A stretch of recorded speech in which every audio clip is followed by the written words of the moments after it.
Death to unicorns! We're back! Yeah, this was one of my recommendations. I heard about this movie back during the pandemic, and I've been morbidly curious about it ever since. Okay, so we are also joined by another guest. We are joined by the amazingly amazing Prince Luffy. Say hi, Luffy. Excited to be here. Excited to talk about very vicious little bears. And believe it or not, this is a director we have visited before. This is Albert Vasquez, who directed Bird Boy: The Forgotten Children. Oh. Yeah, that was another dog film we watched that was also nihilistic, but that was child's play compared to this one. Oh yeah, this one is, I think, a lot darker than Bird Boy. Chad, what was the person who made this inspired by? Vasquez says that the three sources of inspiration for this film were Apocalypse Now, Bambi, and the Bible. And I kind of think that's a good way to describe this movie. Yeah. It's very blatant. I feel like he is underselling where at least some aspects of like the Vietnam War were very, very high in there. And last Apocalypse Now wasn't about Vietnam War, is it? No, it's not. That's a... I haven't seen Apocalypse. Maybe Full Metal Jacket is... Okay, all right. Yeah, I get those two films mixed up. So I just want to give a heads up, guys. We're going to talk about some really, really dark subject matter. So if you do not want to hear about death, gore, violence, blood, all this, and a lot of other things, this is not the episode for you. But we're just gonna get right into it. So we start off with a unicorn named Maria, and the whole time I kept thinking, Maria, I just met a girl named Maria. I kept like getting all up in her. She's running through the forest from like fucking Texas, from like Fern Gully is what that thing looks like to me. But yeah, it does. She's screaming, "Mama!" And for a while you hear her like, "Mama, back." And so I just kept doing that. Mama. God. Yeah, it's like the ruins of a church. Yeah. And this blob, like Luffy describes, it's kind of like Texas from Fern Gully. It chases her out of the church, which is filled up with a bunch of monkeys. Creepy monkeys. Like really creepy looking monkeys. And we think this was her mother. It's kind of implied that it was once her mother, but enough about that. We're introduced to extremely cute bears who are soldiers. These teddy bears. This is not your grandma's bears. Not at all. It may be called Love Camp, but it's brutal. I think like it's all these multicolored teddy bears who are training for war. Like they're climbing on the barbed wire fences and all that stuff, like you see in those movies. And like it's such a interesting juxtaposition because you have these like really cute characters and they're like going through basic training. Then we see a bunch of them in like the barracks, and okay, I felt like one of go ahead. Go ahead. Momentarily, like I was a little vexed by the way that they were portraying them because obviously they're in fucking military training. Like that's very clear. They're in basic training. But in the barracks, some of their behavior and the way in which they like speak to one another and stuff seems almost like childish. And at first I was like, are they child soldiers? But then one of them was smoking and has a so so it did kind of feel that they, I know this is gonna sound dumb because we were talking about a movie that's awfully inspired by wars and apocalypses, is that they made the bears a little too mean. And because like even at the beginning, like, okay, so the two characters we follow are brothers named Bluey and Gordo, or Gordy, but his name is I think it's supposed to be Chubby, but in the Yeah. Spanish it's Gordy. So I just called him Gordy. Spanish is Um, Azuline and Gordy. English and is Azuline, totally yeah, Tubby. Azuline and Gordy. Because there's no dub of this, but it was fun. I think the voice actors did a fantastic job. Mhm. And okay, so we just know straight We up that Azuline has some issues. This dude is just a complete and total Oh, yeah. douchebag because one of the bears, oh, what was his name? Was it Snuggles? He starts talking about how adorable he is. You know, like how they'll do like what is it called? Like, you know, it was like a dig measuring contest. Another one's like, look at how adorable I am, but I'm also really strong and like everything. And then Azuline like does the like the super just cute, snaps. adorable. Well, no, he first does that cute, like Oh, so adorable pose, but then he snaps because Snuggles mentioned his wrinkles. Yeah, first he insulted his brother about how For no reason. fucking fat he is because we needed that. Yay, fat phobia. And then Of course we needed yeah, that. I gotta have that fat phobia from, towards the character named Fatty, essentially. But like, which it did not immediately endear me to him. Also, did all of Mm-mm. y'all catch when they were first coming into the barracks, them two little twin, I think they were polar bears, smooching? Maybe. Yeah, I Oh saw that. yeah, they were twin brothers and they were Yeah, smooching. I wrote down in my Was notes, incest. Was that incest? I I couldn't believe tell. It was so. weird because I know there's some cultures where they do kiss like their family members, but it's like I don't think they kiss each other No, on I the don't lips. think that that's a lot of And I think their called names are Cuddly and cuddly. Wuddly, but they call them yeah. Yeah, and that's when Ashur and Ashulin snaps at Fluffy. Like he gets his claws out and even starts scratching his face when one of the other soldiers managed to hold Ashulin back. And Ashulin at first says he's done and looks like he's weak.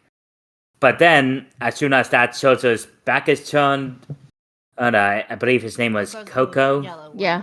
Yes. Oh, yeah. Ashulin tries to sneak attack him, but Coco just punches him right in the gut. So already you can tell that Ashulin has some real anger issues. Not Oh just yeah. anger issues, but Um extreme issues with inferiority. Like Oh a lot of yeah. his yeah. biggest trigger seems to be that he has a massive inferiority complex, which, not to spoil as we're going forward, we learn is something that has been underlying to his character for the whole time, his whole life. Yeah. And so here's another thing. We mentioned that the Bible is a huge inspiration for this movie.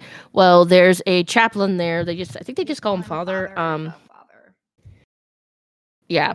And this was something that a lot of military, like they did back in the day. I don't know if they still do it, but they would have like a priest in a church, for people who were religious, and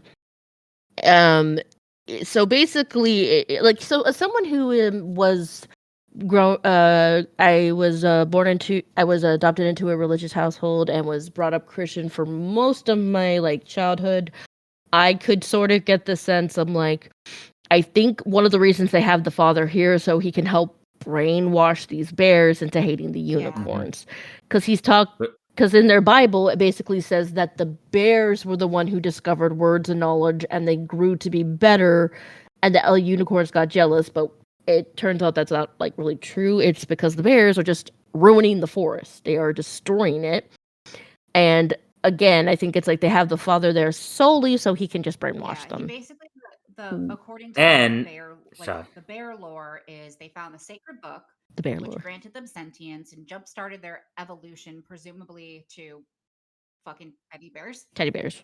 He at one point calls them God's children, and said, yeah, the unicorns were jealous. There was a bloody war. The bears were then forced from the lands to which they had, and I quote, divine right. Like he's hitting all the propaganda, All the key points. like all the terms. He's doing it good.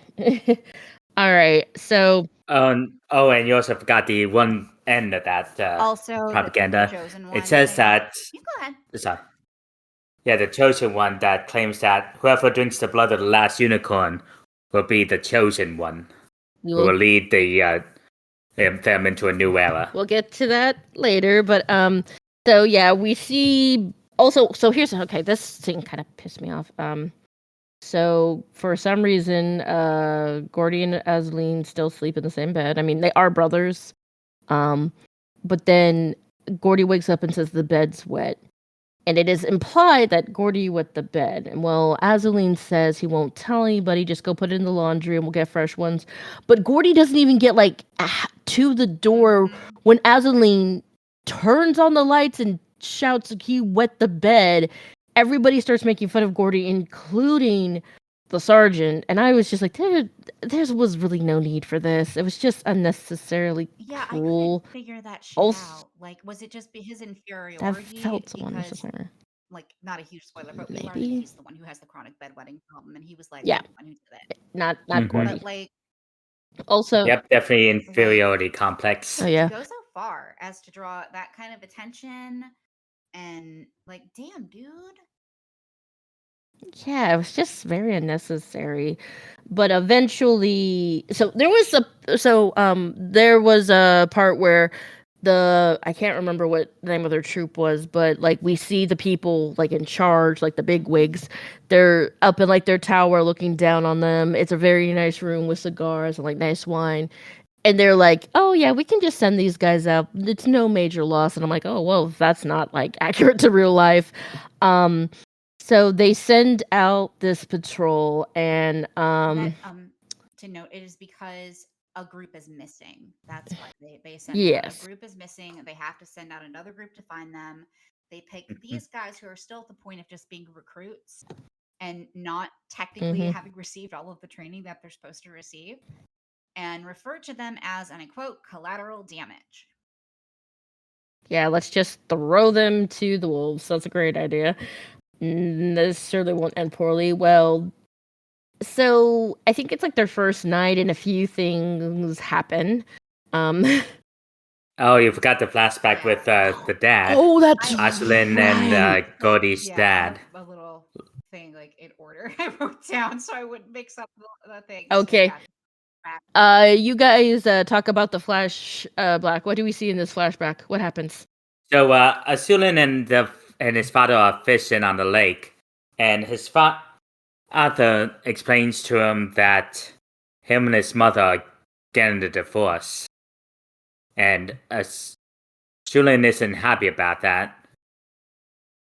Like she loves another man, and then as his father laments that she's a failure, he says to Azuline that he always has to be the best. He has to be good. And when they arrive back at shore and are greeted by the mother, Azuline just is angry at her and spits on the ground in front of her.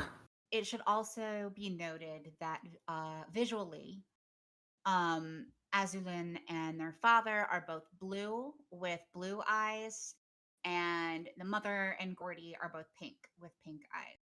So there's already kind of like a visual of like putting them together, and I think that adds to the whole, like, it's both like a visual metaphor that's signaling to us that Gordy is more like the mother and he's more like the father, and it's possible that Azuline also really sees that or senses that, and his dad being a failure means he's a failure. Speculative. Yeah, so the dad just puts a lot of pressure on a child, which no.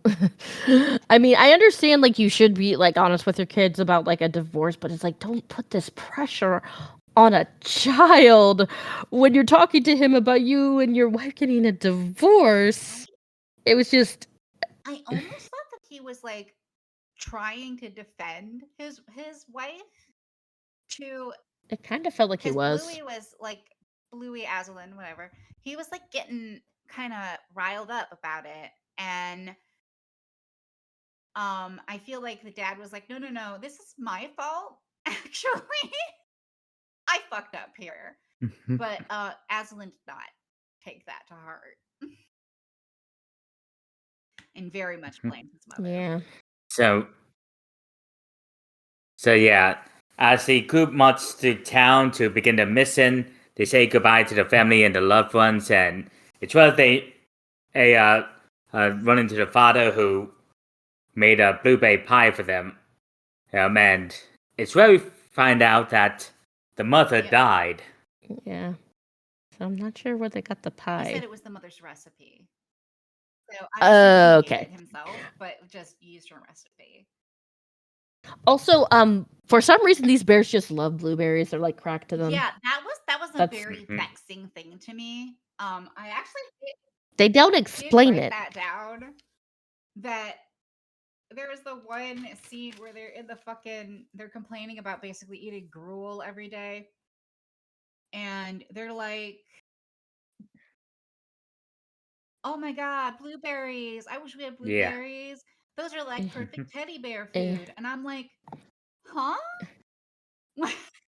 I mean, now some bears do eat like, fruits and berries and stuff, but it just felt weird that it specifically focuses on blueberries, and that seems to be sort of a main thing. At first, I thought maybe it was a cultural thing because, like, to us, it's the whole bears eat honey thing.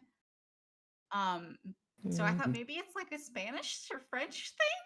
I don't. Maybe it could possibly be. So then they finally enter the magical forest, and of course the preacher, aka Father, comes with them. I forget the name of the sergeant. It was Iron something.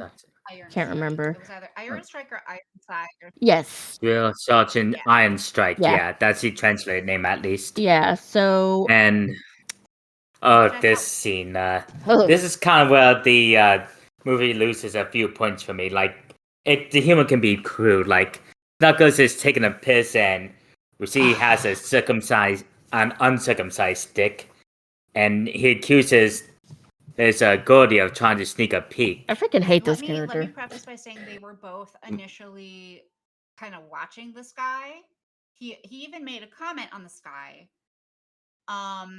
Then he decided he had to go take a piss while Gordy was still looking at the beautiful skyline, looking up. Yeah, and he says, "Don't look at my willy." It's like he's not. Yeah, and so Gordy immediately tries to defend himself and is like, "Oh my gosh, I was not doing that." Gay panic, whatever. Internalized hope.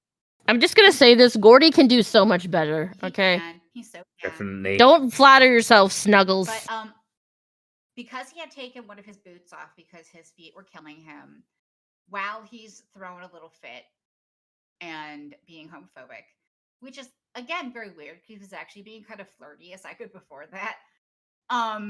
Yeah, it's really confusing. He gets bitten by some on the toe by some little lizard. Lizard, yeah. Little lizard. And this lizard's done nothing wrong. Yeah. I'm sorry. I don't like this character. That's what you get for being homophobic. Well, because see, then what happens is Gordy being like the only guy with any semblance of a heart, apparently patches him. Yeah. Apparently, he's the one who got all the training, or at least listened, because what he does is he starts bandaging Snuggles up, and then Snuggles says, "You can actually see my willy," and I'm like, "Wait, what? Hang on a second. You were first making fun of him because you thought he was gay. Now you're saying he can. I don't know. I hated this character. Feel like he was. I don't know if it's supposed to be some sort of representation of him being like struggling in his feelings or whatever. Especially because I thought that Gordy's response was kind of interesting. He seemed afraid that someone would think that of him. Like, rather than angry, he seemed like scared. He didn't even joke it off. Yeah. He was just Yeah, it was he seemed okay. it So, was very weird. trying to So, think. yeah, they march for a while, but Knuckles, his infected toe, starts to get shriveled up and turn pink, Ugh. and ooze and pus has Yes, got flies it's around it. nasty. So, they have to stop up for a bit. And then it's also around here that they find these strange little rainbow worms, Oh, so God. caterpillars.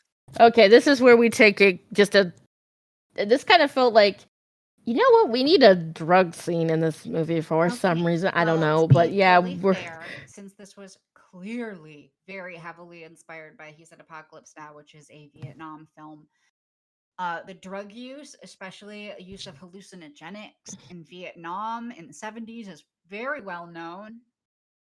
So that did not surprise me even a little. I can't think of a single piece of Vietnam media that does not involve the soldiers using some form of hallucinogenic. okay. Well, no, the thing is like I don't think it would have bothered me if it was, I mean, because I'm not gonna judge people going through a very traumatic experience using drugs. I'm not gonna do that because I mean I've never been in war. I can't imagine what it does to people. But I think I wish they had so they're caterpillars. I wish they just hadn't made them alive. Because even though I knew it was gonna happen, it's like I don't want to see these creatures get No, they were so eaten. cute. And the scene was also just kind of.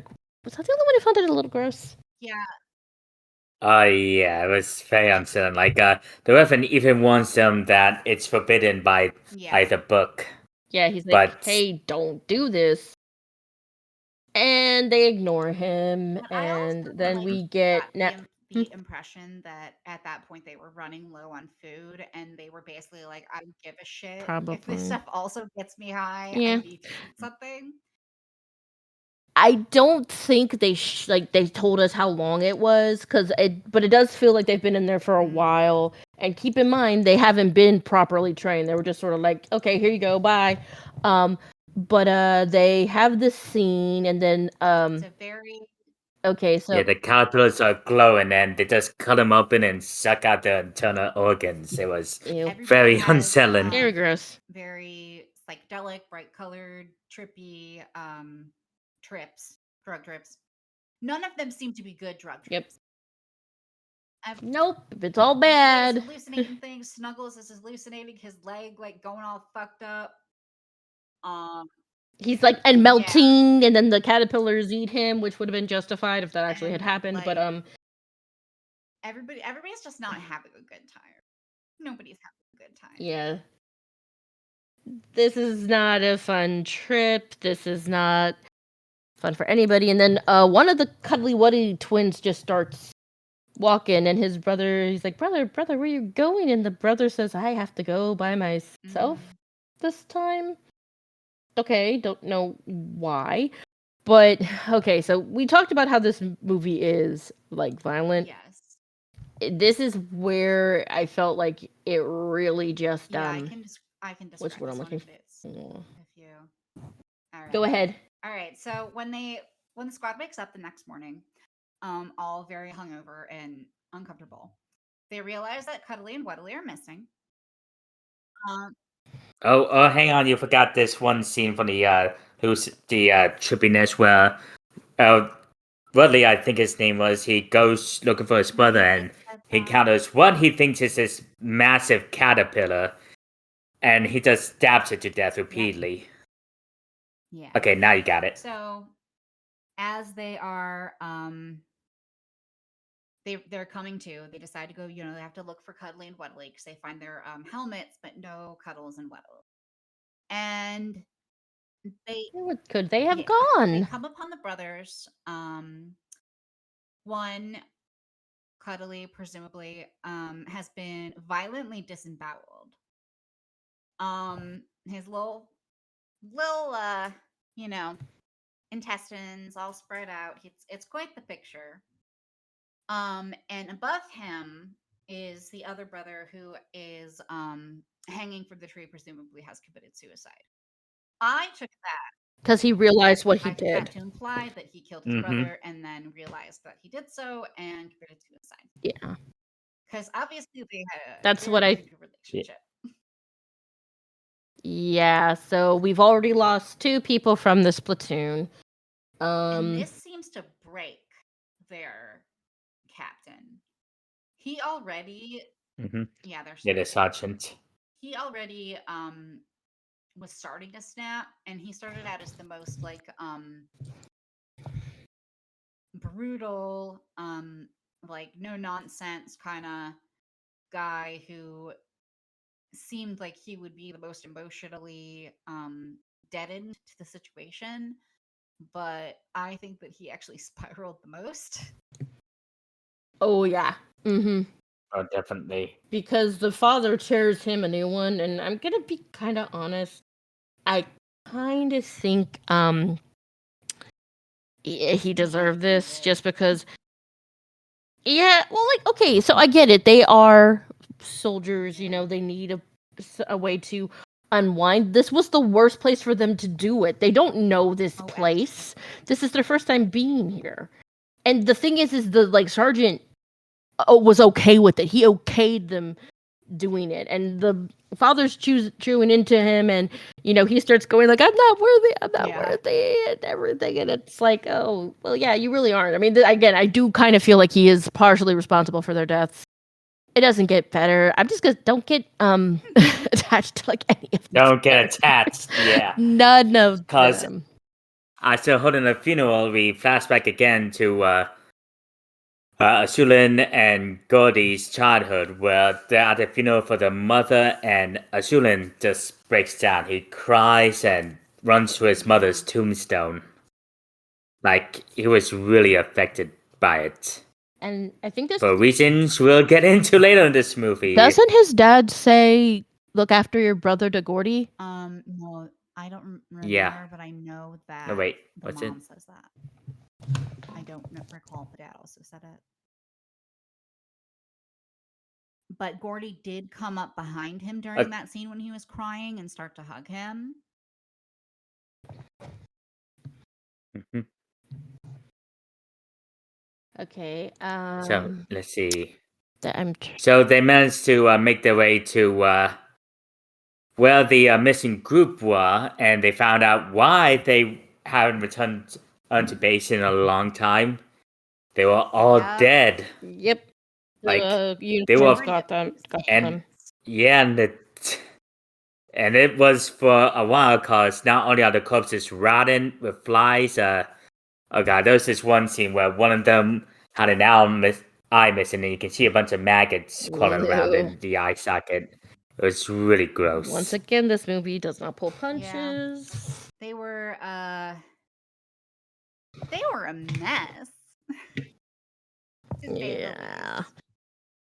I kind of feel like that's an understatement. And then I think, if I remember, oh yeah, they get Cuddles. His name was Snuggles or Cuddles. Snuggles. His entire foot is just has become gross with a bunch of different colored veins, and it's in a lot of pain. Which Coco hesitantly chops it off with a machete. I mean, it was either that or it was probably gonna. Yeah, it was. They should have honestly chopped it off when it was still at the toe, like, and before he lost the whole damn leg. Yeah, they yeah, and they have a bonfire of the fallen soldiers as well as Snuggles' foot. But then it's where we cut to that young unicorn at the beginning of the film who's desperately searching for a mother. Yeah, Maria.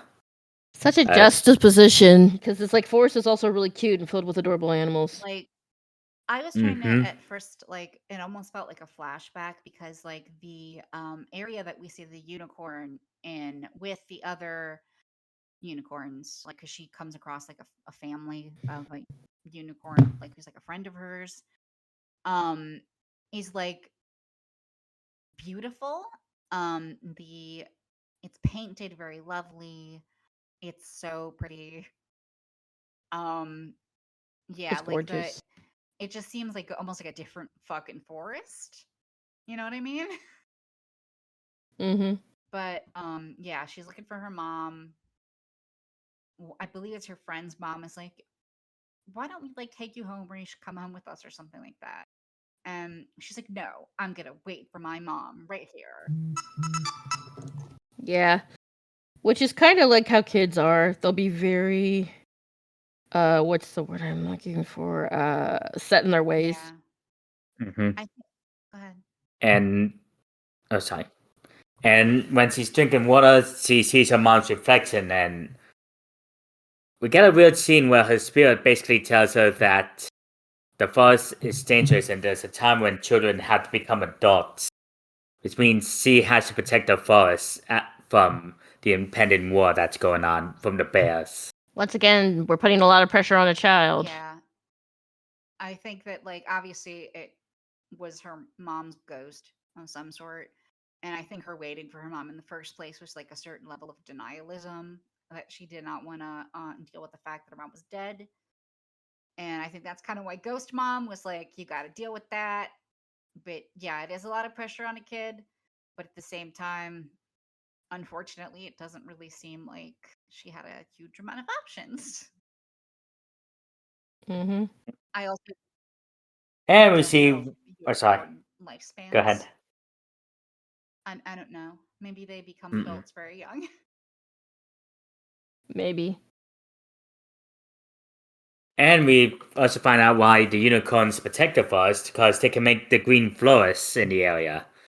But as the unicorn is helping regrow the plants, it's spotted by the bears, this group of bears who begin to open fire arrows on it. And they try to kill it, but yeah, this scene was brutal where it gets kicked. A lot of the bears get kicked and stabbed as they're trying to No, kill this unicorn.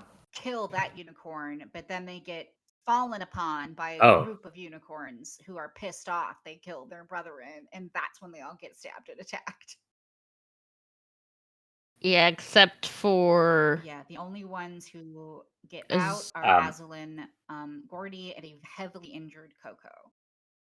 But yeah, that was actually multiple unicorns in that scene. They killed the one. The other unicorns apparently saw it or were near there and were like, oh, fuck these Mhm. guys. And then started just like attacking them. And that scene is quite brutal. Yeah. Oh, it is. And it gets even worse because, Azaleen, being the dick that he is, decides he tears off a necklace, a medal that Coco won, and he wraps it around his wound really tightly, and then he just straight up stabs him. He was. Poor Oh, Rudy. it gets even talking down to darker him than initially. that. Like he started, you could see his own, again, his inferiority complex coming out because he was starting to say things like, "You're already dead, aren't you? Right, aren't you?" Yeah. Super messed up. His brother crossed his son. And even more messed up is later that night, Aslan just cannibalizes Coco's corpse. Like he's almost acting feral, eating his remains. That's was really fucked up, and that's what led to him and Tubby going to separate. I mean, Gordy going to separate ways. But then we get a flashback to when they were literally in the room, where we find out they were twins, but Gordy was delivered first, which ever since then he had a inferiority complex, like Luffy explained. Okay. All right. So hang on. I just have to say something now. I know this is a movie and we have to have suspension of disbelief. However, Rooty is, I don't want to say I'm an expert. I am going back to school to get my early childhood certification. I'm considering continuing my education to become like a therapist for babies and children. But we don't retain memories No, that we early. absolutely do not. There is no way. Again, I know this is a movie and people are going to be like, you're focused on that. I'm like, well, yes, because it just isn't realistic. And here's the thing, twins do not come out at the exact same time unless maybe the mother's having a I cesarean. think that Even still, I think they would take the babies out one at a time so they can make sure they gotta check the baby, make sure the air passages are open, there's nothing like majorly wrong, the like umbilical cord is not like wrapped around their throat. But it's like there's no way that he could remember this, but also he's gonna blame Gordy for something that's just natural, something that just happened. Gordy didn't choose to go first. I don't disagree with that, but like while it's not as much of a thing here, the whole idea of twins and one being literally treated as both the older sibling and sometimes favored in certain things definitely That does exists in other happen. cultures. Like in Japan, twins Mhm. were seen as a negative omen. Any sort of multiple was because they thought that it was like dogs giving birth. It was inhuman. Oh my And god. the first child will be treated as the first. And often back in the day, they, killed off the subsequent children. Mhm. Um, Yeah, like I do know that that does happens when like parents have twins. If one of them is like, comes a few minutes early, they'll be like, "Oh, this is the older twin." I do know that that does Yeah. happen. Unfortunately, I've read a lot of stories in which that happens, but like I just like I do and we do kind of I do get the feeling that we said that Gordy was closer to his mom. It kind of does seem like she favored him a little bit. I actually agree with that. I think that I didn't really like the mom. I'm not gonna lie. No, I didn't like her either. I So see in the beginnings of that flashback, which leads to another like a fight between Gordy and Bluey in the or Azaleen in the modern, which then leads into another flashback. hmm Yeah, it's where the mother starts coughing up blood while Baking a pie. no wait, it starts off with her talking to Gordy where she's worried about how Aslan has turned out, but then she starts coughing up blood and And collapses that's on the kind of where floor. I am, where she is very blatantly talking negatively about this child. Her son. In not only to her other child, which is already very icky, but in a way that he can hear her.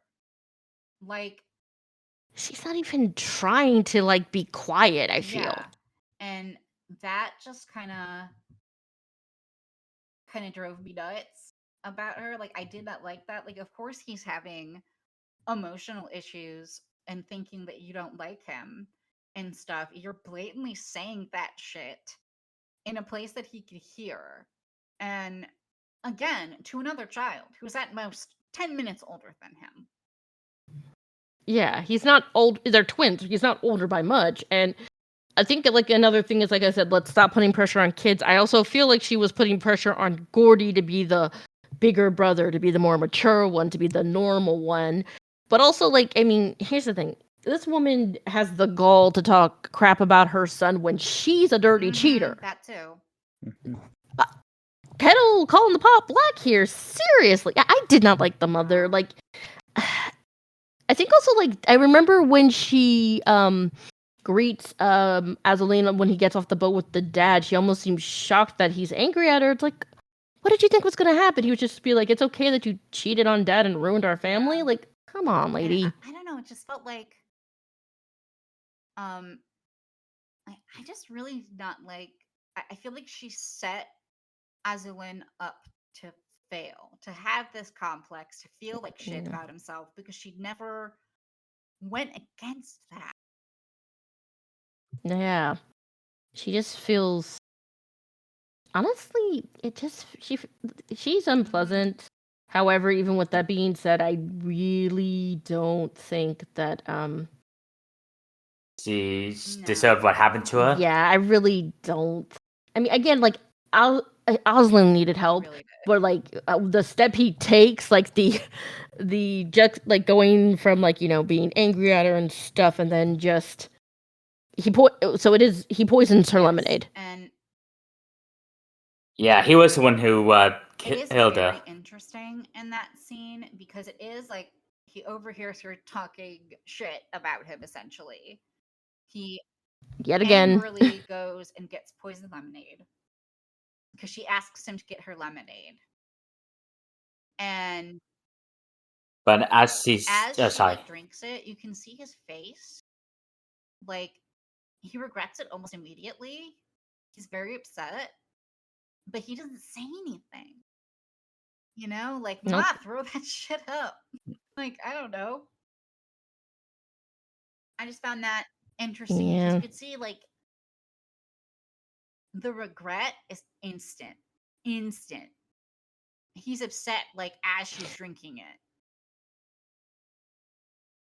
Yeah, I think so. Okay. So then I think we go back to the present where Gordy and Asulin are following a river. They think will lead them back to camp. But as Gordy's taking a nap and Asulin notices two unicorns, he managed to kill the older one. He missed a But step. They find a bunch of the blueberries yeah, first, and they're gorging on the blueberries. Um, all right. because once again, it's apparently the best food in the and entire world. But also, I want to add this: everybody was giving Gordy crap, but Gordy knows how to forage for that food. does. Aslan doesn't, and he's following Gordy. At first, Gordy's like, "I don't want to talk to you because you're freaking crazy."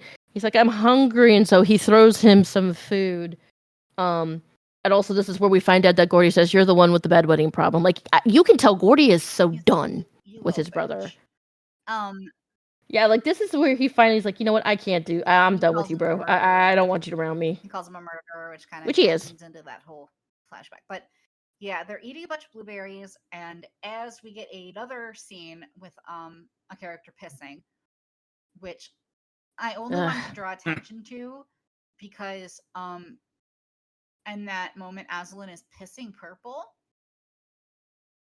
after And I think that's because eating they ate all all those those blueberries. which makes me wonder what the fuck do blueberries do to their system. Well, no. So the thing is, another little story from the daycare days. One of the kids a long time ago was having a birthday party, like a little mini birthday party at the school, and they got baby shark in space cupcakes, and the icing was purple.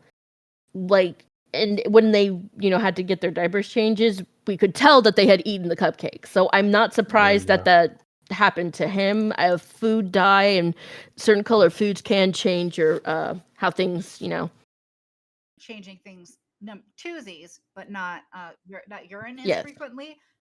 But I don't yeah, think that's so. but again, they're teddy bears, which it just makes me wonder like they like this thing that apparently maybe doesn't like them. Um and yeah, that's when, as going back to what Austin said, he spots the two unicorns on the top of the hill and goes after them. Yeah, he manages to kill one of them, but I think the other one is Maria. Yeah. From the beginning of the film, Mm-hmm. she charges at him and just stabs him in the chest with her horn, and it causes him to fall down the cliff, where his face gets badly mangled and crushed. Oh yeah. And it gets washed away in the river. The word is impale, And it's when it's a horn. yeah. Oh, okay. Impale, like when someone pushes something right up through you, that's usually when you're impaled. Yeah, but since her horn isn't small enough, I don't think it was fatal. Somehow it wasn't. Enough. Oh, Yeah, because he's two other patrolling soldiers managed to find him, barely hanging on by a thread. So we get another kind of like smash cut to him in a military hospital, and he's all, mummified up. He's got bandages everywhere, and He's missing his left his hand dad's now. come in to visit him, and he's trying to be, like affectionate and kind and stuff, and like Aslan's all like, "Is that gonna fix my face?" He's just like, I'm like, I get it, dude. Your face is all fucked up, but like, that's not your dad's fault. He didn't do that. I don't. And more importantly, Sulan insisted that what he really needed was the religious book, the Bible, the dad bought for him. Like, he says that his body's broken, but his soul. Let's see what it was. Hang on, let me rewind a bit. He asks if it still hurts, but he says yes, my soul does. And that's when the head honcho dudes from earlier in the film, the one who were like, "Oh, they're just like collateral damage." They basically come in and treat him, like as the sole survivor, and offer him a promotion to lieutenant.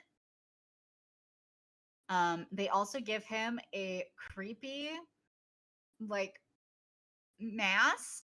It's like a flat mask that one might wear at Halloween. It's not like doesn't go all the way over his head, but it is also a panda face, which is very weird because he's not a panda.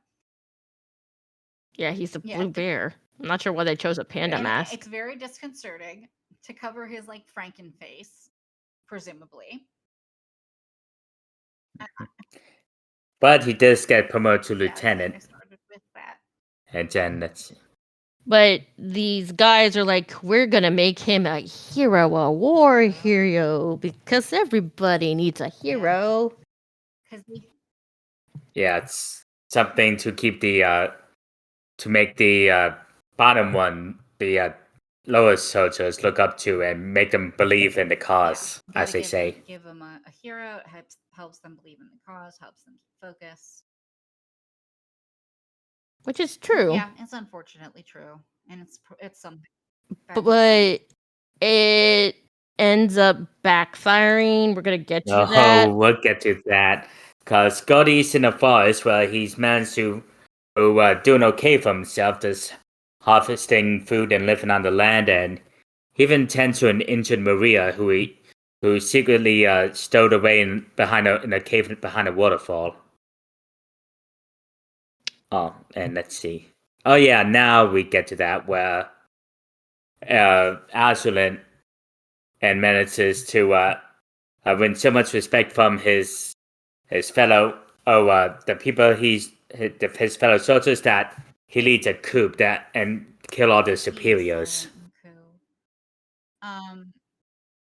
Coup. Yeah, Damn. so he kills all the leaders. He becomes dictator Azulin, essentially, and he decides to amass a final assault to raise the forest. Because he describes the forest as hell, while the other bears think they can take it as a paradise. He just wants to burn it all down. And the unicorns, also get together and try to do their best, but their numbers are, which doesn't really their work. numbers are lacking. Yeah, because there's not that many of them. Yeah, and meanwhile, as surrealistic simians to be on our side, but the leader says no because they worship an idol with no form that's not good for nature. And we see the ruins of the church where all these simians are gathering up a bunch of dead flesh, I believe unicorn, the bits of dead unicorn onto an altar, and they worship it, which is kind of fucked up. I mean, it kind of makes sense to me. I thought that it was actually just flesh in general.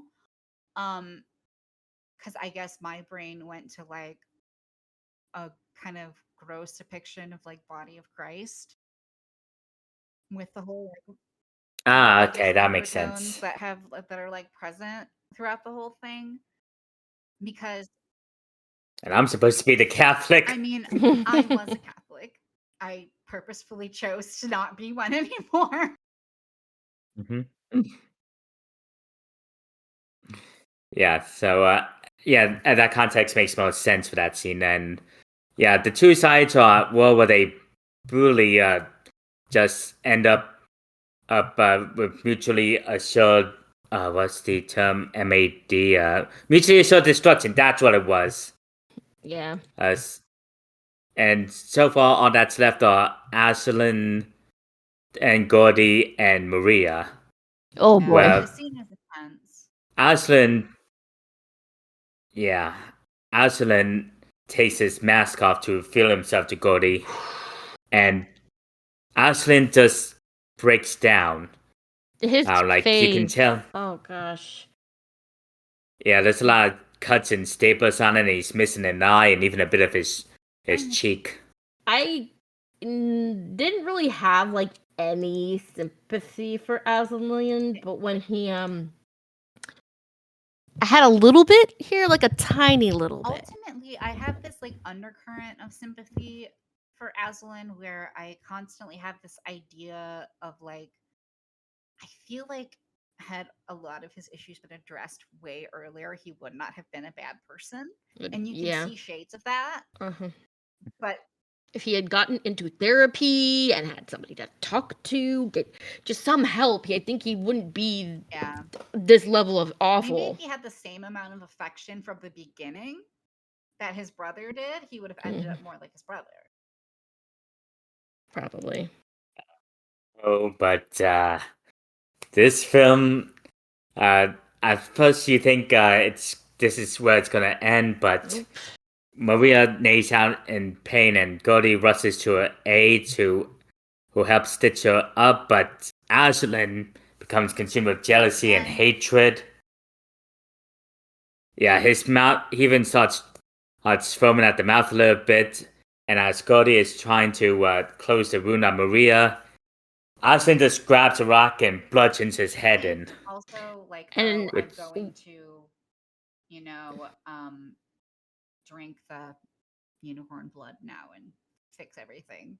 Be the chosen one. And it doesn't work. I knew that was not gonna work. It's like they say if you drink the unicorn blood, you'll be become a god or like whatever, but it ends up killing. Well, no, it makes him like really No. sick, doesn't it? Yeah, he ends up really sick, but it attracts the attention of all those simians and throughout the film, who start like going and making all those ungodly noises, like they're ready for something.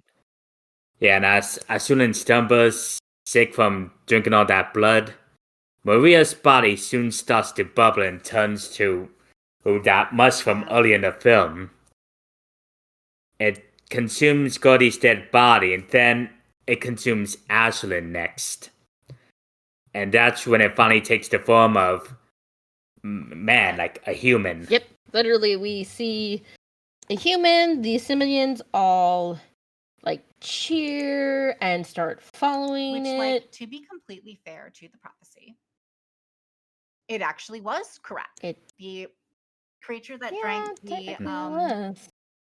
the unicorn blood became the chosen one that was going to lead everyone into the next era.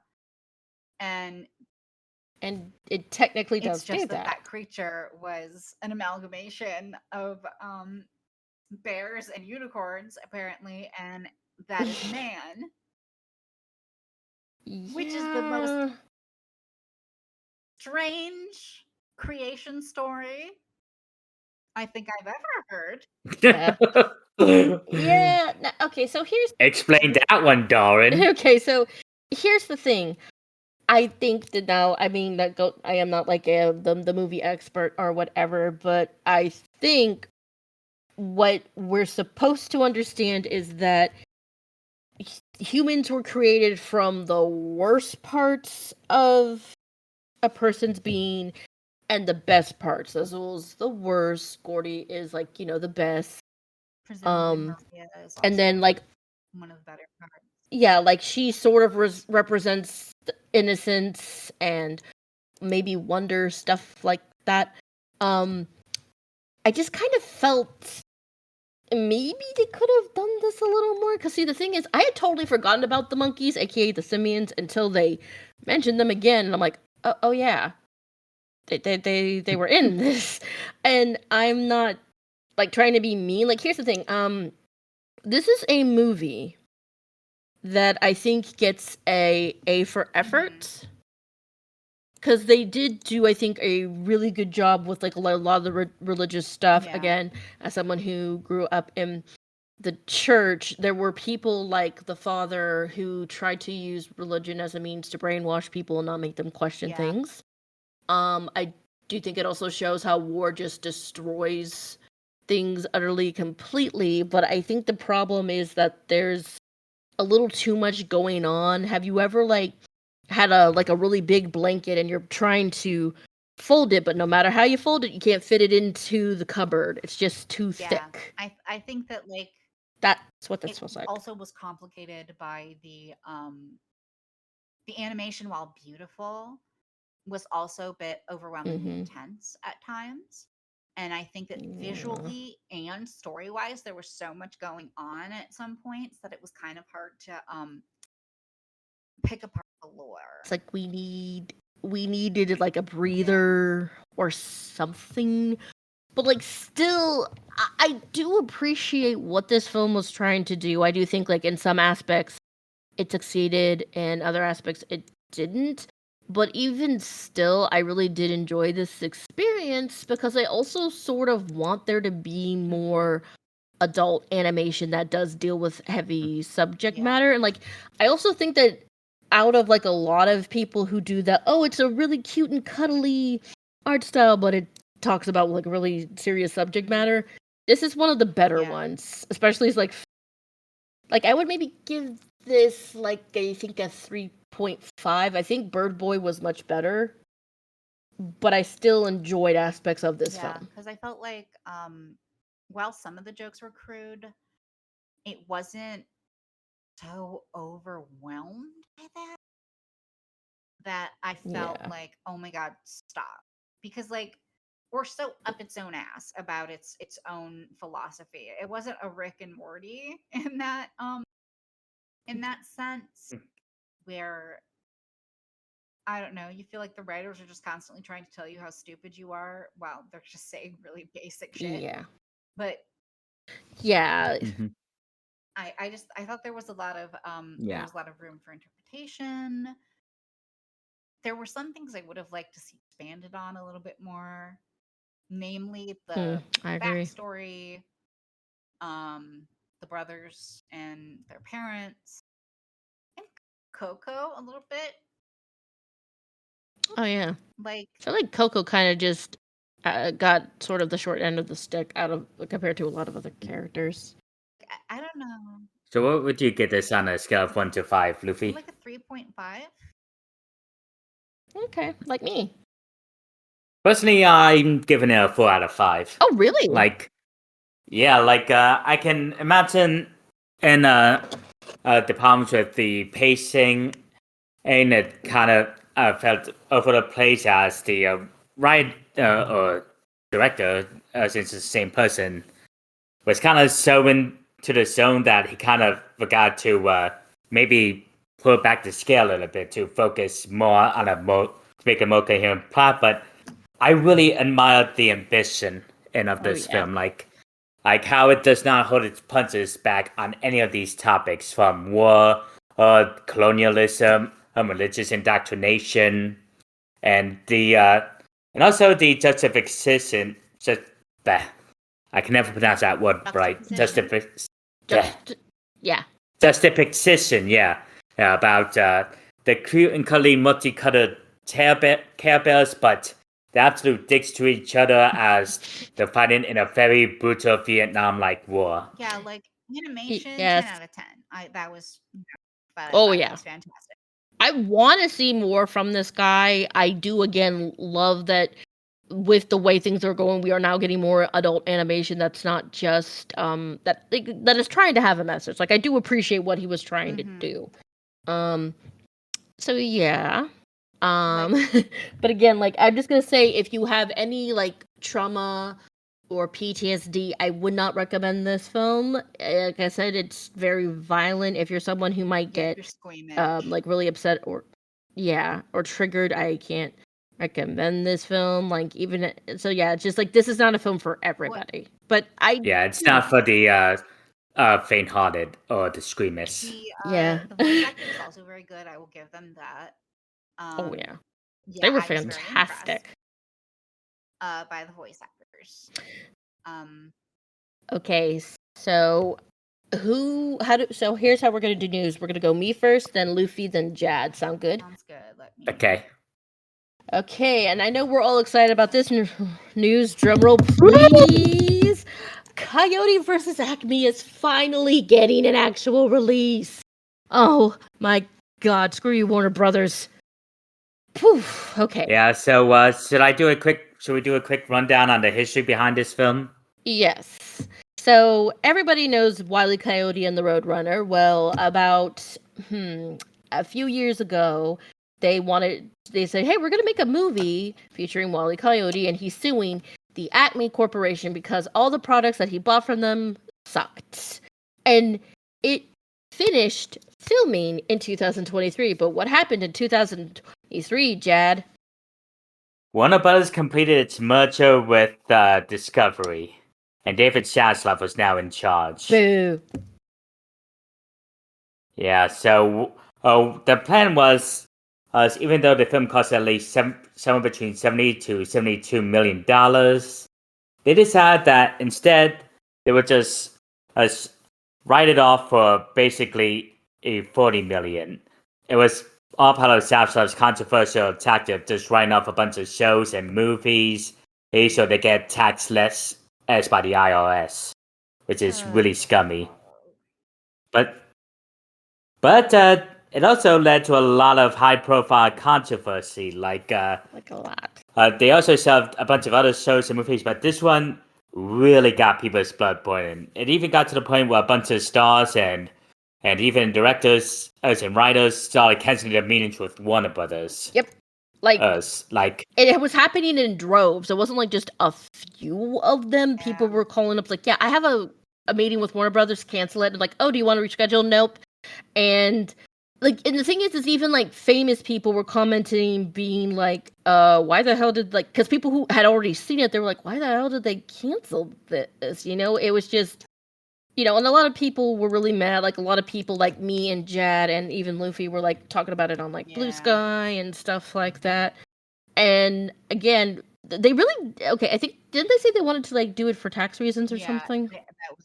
Yeah, so they wouldn't be charged as much during tax season. That makes absolutely no sense. I don't understand, but anyways, in fall of 2023 is when Warner Brothers said they were going to reverse the decision, instead sell the movie to different studios, with the front runners being Netflix, Amazon, and even Apple.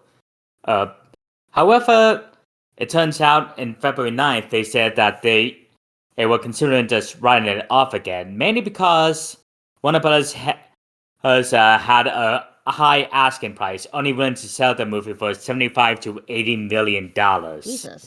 And they even refused any counteroffers whatsoever. That is ridiculous. For no reason. Yeah. But then, sometime in early January of 2025, they had what was intended to be a funeral screening.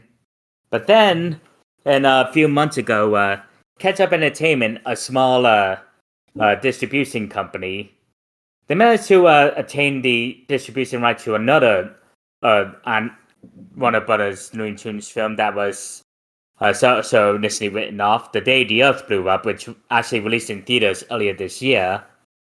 And now they announced that in, I believe, March of 2025 is when they announced that they also bought the distribution rights to Coyote versus Acme. After all of that, it's finally getting and then shown to the public.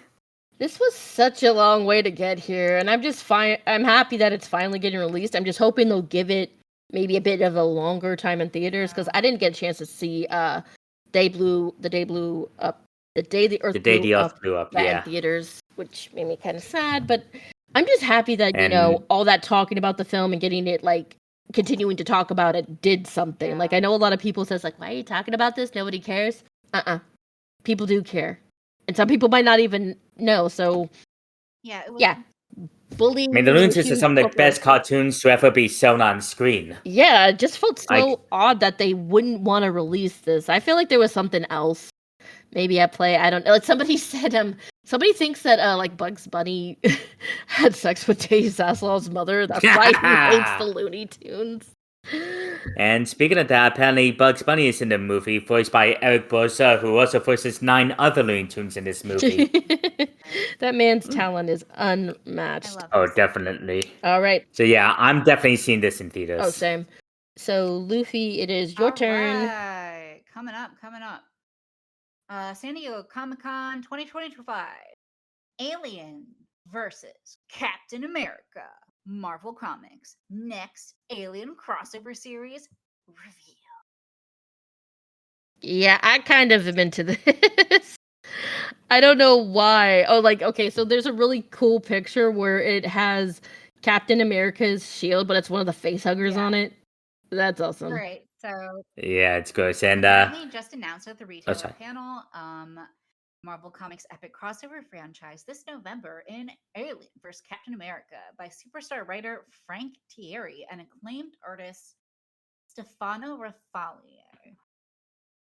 So it looks like Stefano works had done a lot of work on the Star Wars comic. Let's see what else. We got Hawkeye, Doctor Doom, Daredevil. This art is gorgeous, by the way. I also think he did some work on he did some work on Absolute Carnage, and Marvel Zombie. So this is someone with a what's the word I'm looking for? Some artistic chops. And Mr. Terry here, let me look at what he's worked on. Amazing Spider-Man, Sabretooth, Wolverine, a lot of Sabretooth, Iron Fist. Oh, House of M. Oh, okay. Deadpool. More And let's lots of see. Star Wars. Oh, he worked on Ziggy Piggy? What's Ziggy Piggy? 4-issue limited series. Following the blockbuster series by Jonathan Hickman and Asad Rabiq, I don't know how to say that, which concluded last month and marked the first ever crossover between these two universes. Set during Captain America's legendary World War II adventures.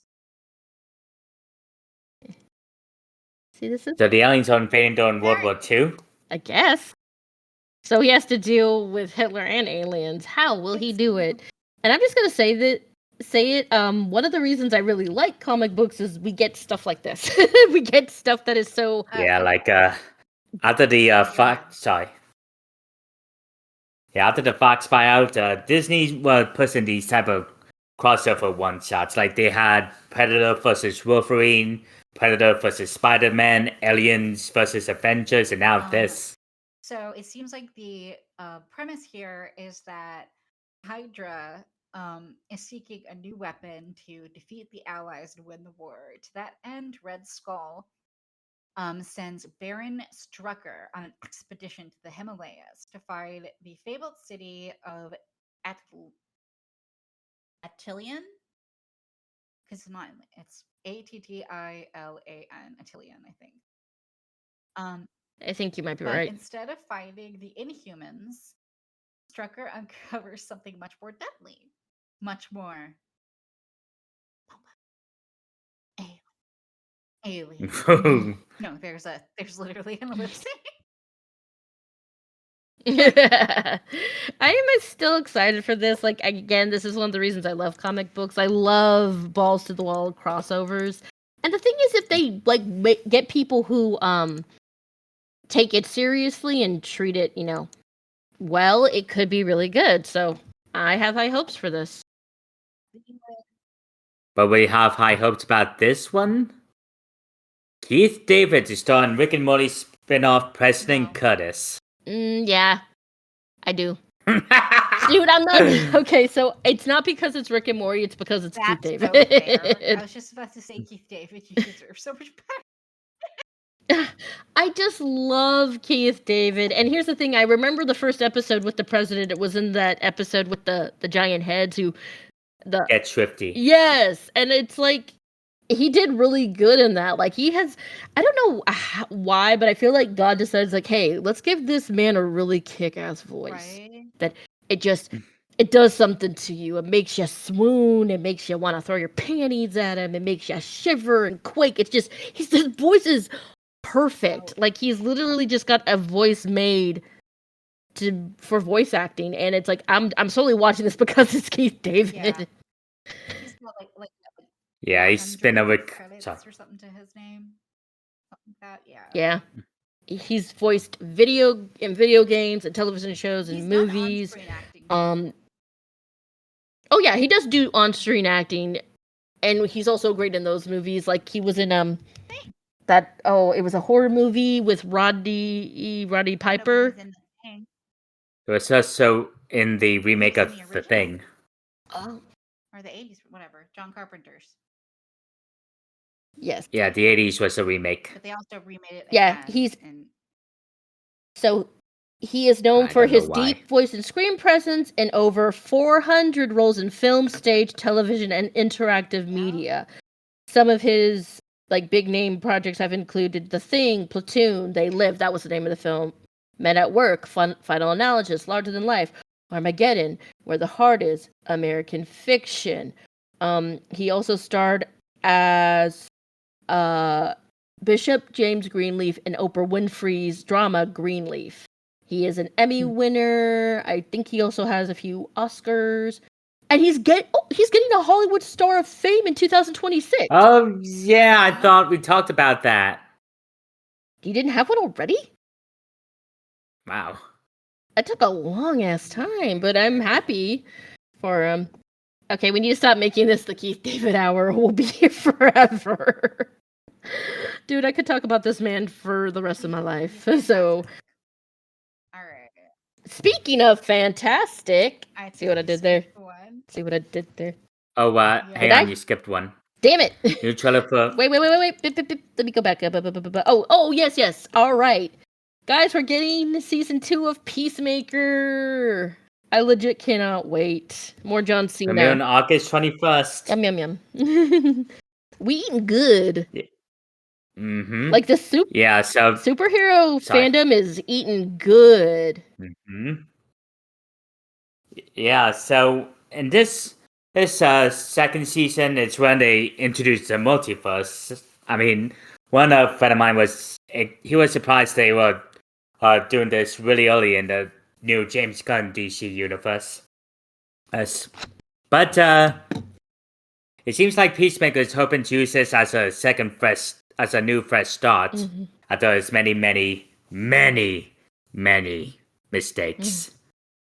But complicating his plan, and as Rick Flag Sr. finds out that Peacemaker was the one who killed his son, and he starts leading August in a hunt for him. It's gonna be very strange, I think, to see Peacemaker. God, I love John Cena. Rick Flag, not animated. Yeah, especially considering that his first introduction in the DC universe was that Creature Commandos. Exactly. Yes, that was my point.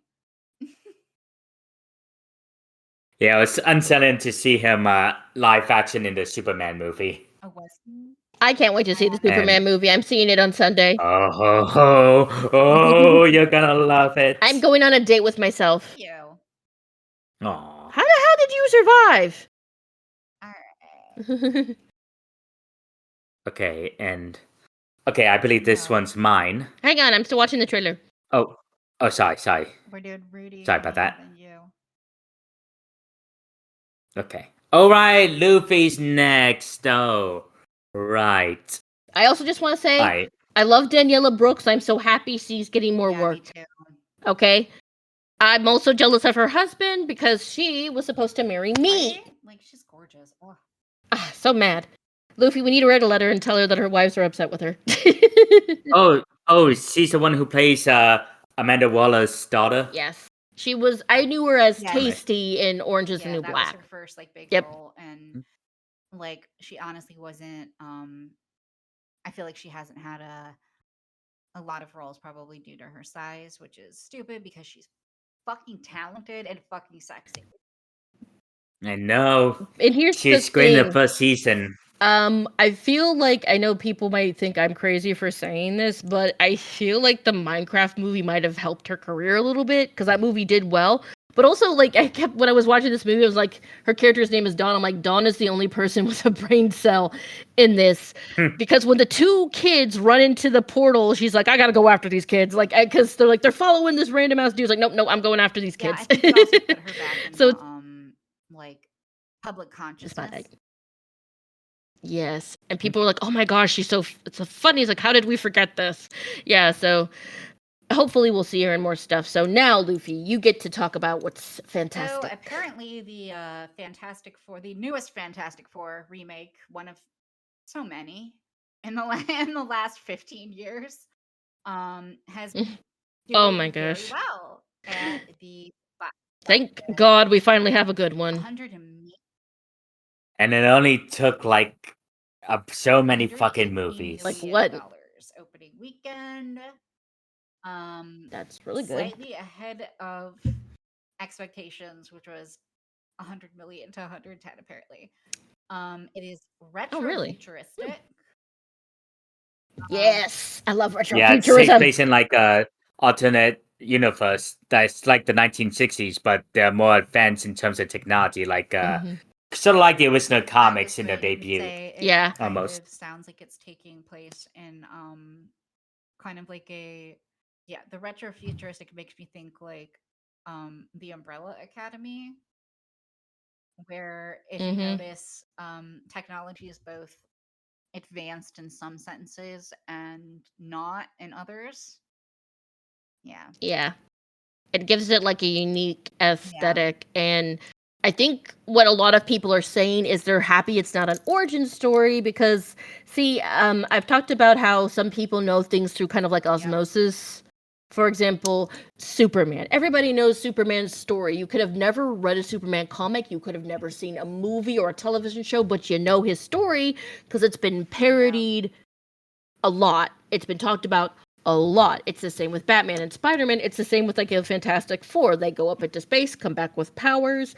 And I think this is one of the reasons a lot of people have been super hyped about this one is because it's not another origin story for characters we kind of already know. But I also heard like the casting, besides Pedro Pascal being perfect at everything he does, like the other. Jad. Oh, Sorry, it's just that I absolutely love Pedro Pascal's performance as Mr. Fantastic. yeah. Mainly because he gave us the most artistic coded Richard Reed in cinema history. It's like good. Reed Richards. Reed Richards. Yeah, I think it's Reed Reed Richards. Richards. Oh fuck. Okay, but I've heard that Vanessa Kirby. I'm gonna try to pronounce his name correctly. Iban Mas Bachard and Joseph Quinn were all fantastic. Yeah, so I'm looking forward to this. I'm glad it's doing well just because the Fantastic Four needed a win. My understanding, Definitely. being only like I don't know 30% tapped in to American comic book lore, namely superhero lore or whatever. Reed Richards is one of the most like hated comic book characters of all time. So Kind of the true. He's gotten a lot shitty of. Yeah. So I don't know like all the storylines, but he's a character that had a lot of bad ones. It was the same with Ant-Man. He's a character that had to have a lot of what's the word, like Shitty writers. Yeah. It happens also a lot with like really popular characters, so I'm not surprised it happened with Richards because he's the head of the Fantastic Four, and it's happened like I think the characters for Marvel that it's happened the most with are Spider-Man, the X-Men, and then Reed Richards was another character they've had to do a lot of retcons for. Like, it kind of seems like they might successfully be able to rehab his character this time around with Pascal. As he's already popular. And if he makes him interesting in a way that people actually like, that'll be decent. As for like the X-Men needing a lot of retcons and stuff, I feel like the characters who've gotten the most guff over the years are probably like Jean Grey and Magneto and Oh yeah. Xavier have got and Mhm. Also Wolverine. Wolverine a little bit But too, like yeah. he's like he's almost his own thing. Yeah. Again, And I think, sorry. no, go ahead. I think another reason why this movie is doing so well was because it's a more self-contained film that you don't have to rewatch a bunch of movies or shows in order to catch up. I God, think that's where the Thunderbolts, as great as it was, kind of failed. it Yeah. mainly focuses on characters from the Disney Plus streaming shows, And which is not everyone's why seen them. people didn't get into it as much as they were with this film. So I did like Thunderbolts, but like some of the characters, like I don't know who this character is, but like I still was into it. But I do think you're right. I think it's just, and also why I think like a lot of people are like into Superman movies is that it's like the fresh start, but also it's like, oh, we don't have to go and watch all this other stuff to know these Yeah. characters or introducing them to us. Yeah, 'cause And that's why I'm hoping we're getting like a little bit of a revival with the superhero movie genre, and that maybe people will take the right lessons away from these movies. I'm hoping, fingers crossed. I'm gonna be Yeah. optimistic. that has definitely been,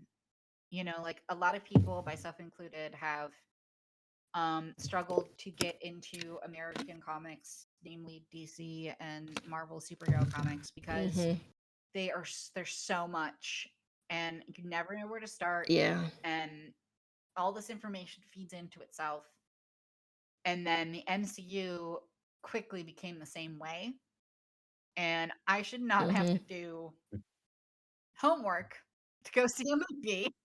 Yeah, that's what I said. It's like watching the MCU films kind of feels like homework now. Like, I'm not saying that you can't like I'm not saying that you can't like watch all that stuff, but it's like after a while it's like I'm getting bored, and I shouldn't feel bored when I'm watching superhero movies. So I am glad that they're doing this thing where they're just like, hey, you know what, why don't we just tell a fresh story. Let's not do what is it, origin stories for characters that are extremely popular.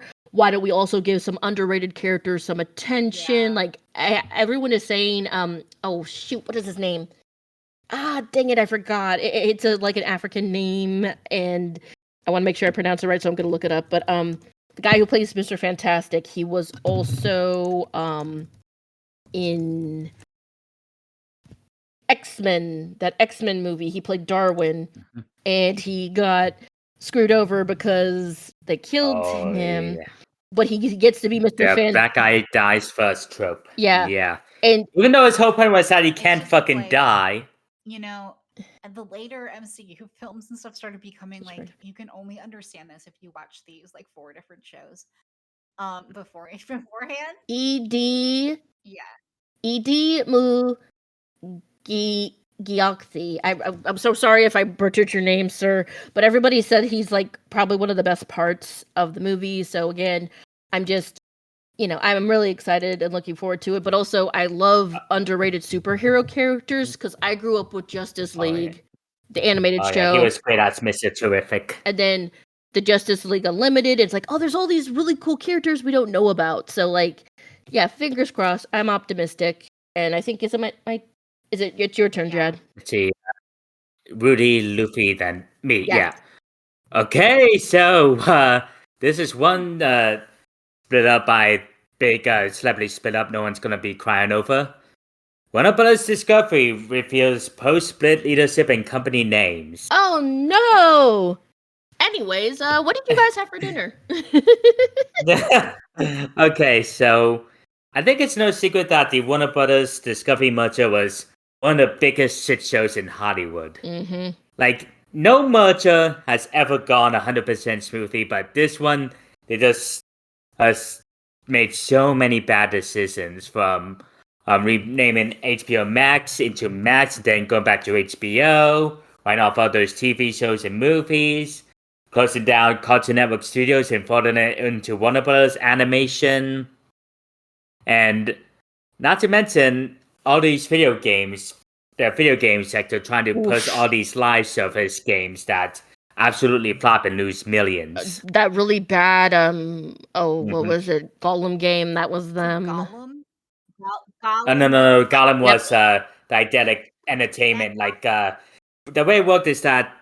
Sorry, Luffy, you were saying? Gollum, like my precious Gollum. That Gollum? Oh my Yep. god! What? Mm-hmm. Okay. Yeah, it was made by a different. It was from a different company. However, they licensed it out from Middle Earth Oh. Enterprises back when. Yeah, because the way it worked is that if you wanted to make a game based off the Jackson movies, you go to Warner Brothers. But if you're going off the original works of J.R.R. Tolkien, you go straight to Middle Earth Enterprises, or as they're now known as the Just Embracer asking real Group. quick, we're allowed to add a couple of our own news things, right? If you want to, of Yeah, I course, don't see go why ahead. not. All right, let's keep going. So now, as the two companies split in two, one will be simply called Warner Brothers, which will focus on HBO Max, Warner Brothers Television. No, wait, HBO and HBO Max, Warner Brothers Motion Pictures, Warner Brothers Animation, and WB Games. While the other company will simply be Discovery, which will oversee a Discovery Network, Animal Planet, all those reality shows, TNT, TBS, Cartoon Network, and Adult Swim. Yeah, I'm not sure why they thought the merger would work. I kind of feel like they wasted more money. You know, focusing on all this stuff, and now they're like, so like I mentioned, like the Minecraft movie. I think they got really lucky that the Minecraft movie has done as well as it has, just because a lot of their big name films have failed in spectacular fashion. Like when I say spectacular, I mean like they are not like, not only are they not making like anything at the box office, but people are not talking about them positively. There's no positive word of mouth. There's no like merchandise for this stuff because it's failed so bad. But I think they're also still probably, because I think they're still reeling from all the money they've lost due to the merger. Yeah, like they have about 38 billion in debt. Wow. Jesus. 30. I can't even imagine having $1 million. And that was down from the 50 billion in debt. And apparently they plan on putting all the debt onto the Discovery Company. What if ID suffers for this? I'll be so mad. Yeah. So, yeah, it was an absolute shit show, and it ends in an absolute shit show. Who could have seen it coming? Everybody with a functioning brain. All right. So, it's my turn. Yes. Y'all want to skip this one? This is. I had a feeling you wouldn't be happy about this one. I'd like to do the one that I wrote, so that's why I tried to put it. Oh, of course. Oh, okay. Lilo and Stitch 2 brings back co-creator Chris Sanders to write script. I simply do not know. I'd rather watch Paint how Dry. he could possibly retcon this in a way that would be satisfactory. Yeah, as much as amazingly talented Sanders is, I don't really have much faith in him writing this ship. Like even not even in his past, considering how badly they screwed the pooch with the first film, this is gonna end well. Dude, I'm just. No, thank you. No, thank you. Just no, thank you. Go to. Okay, so here's the thing. He's the director of The Wild Robot. The Wild Robot is based off a book. There are 2 other books. Write one of the sequels and make it a movie. I haven't read it yet, but I've heard it's good. Just, I'm not. No, I don't want this. Yeah, I feel like maybe they thought, oh, well, we can fix some of this negative stuff, like that people have, like with the previous film. But the fact of the matter is that it's so bunk that there's just no way. Yeah. Not to mention, do you guys remember that Alice in Wonderland movie directed by Tim Burton, the first one? With Hello to Bone. Oh yeah. That movie, I thought that one was actually fine. I actually enjoyed that one.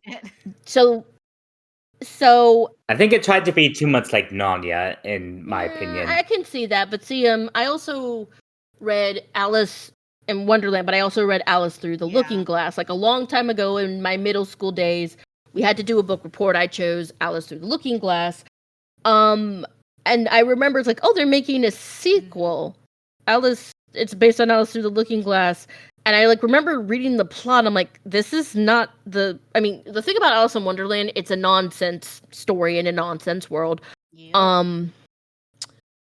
Yeah, so it just doesn't make any sense for them. And not to mention they renamed Wonderland into Underland. I don't know why they did that, but like it just didn't make any sense. And also this was at the time when it was revealed that Johnny Depp, abused his wife, so people were boycotting it. And I was working at the mall, and I remember seeing the dolls they had released for the Alice in Wonderland sequel at Disney, and then like maybe not even a week later they were like in the back.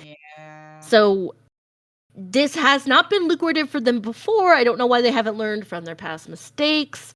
I also kind of feel like Stitch might become a little... I feel like I remember John said you're just now noticing it, but I feel like they're just making so much merch of Stitch that there's going to be a whole oversaturation of him, and people are going to be like, I'm tired of Stitch. I need a break from him. Everything that, was so... that we've said ad nauseum has been, just such a... We're broken records. We're sorry, guys. Fuck up about, the first film. I really don't see how even Sanders could unfuck that pig. I don't know how, like, Nani at college already willingly giving her up, Jumba being the villain, all that shit. Like, how are you gonna want to Gontu? I mean, they could bring in Gontu, but they already like wrote off Jumba by making him the villain. It just seems like it's gonna work well. Yeah. I am not interested, but believe it or not, I am actually kind of interested in this because I know who Jacob Wysocki is.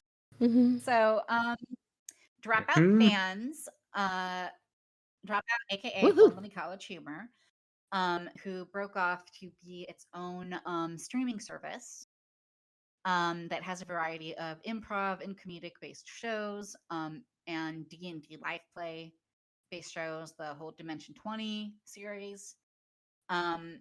Their mainstay program, Game Changer, is the show that changes every week.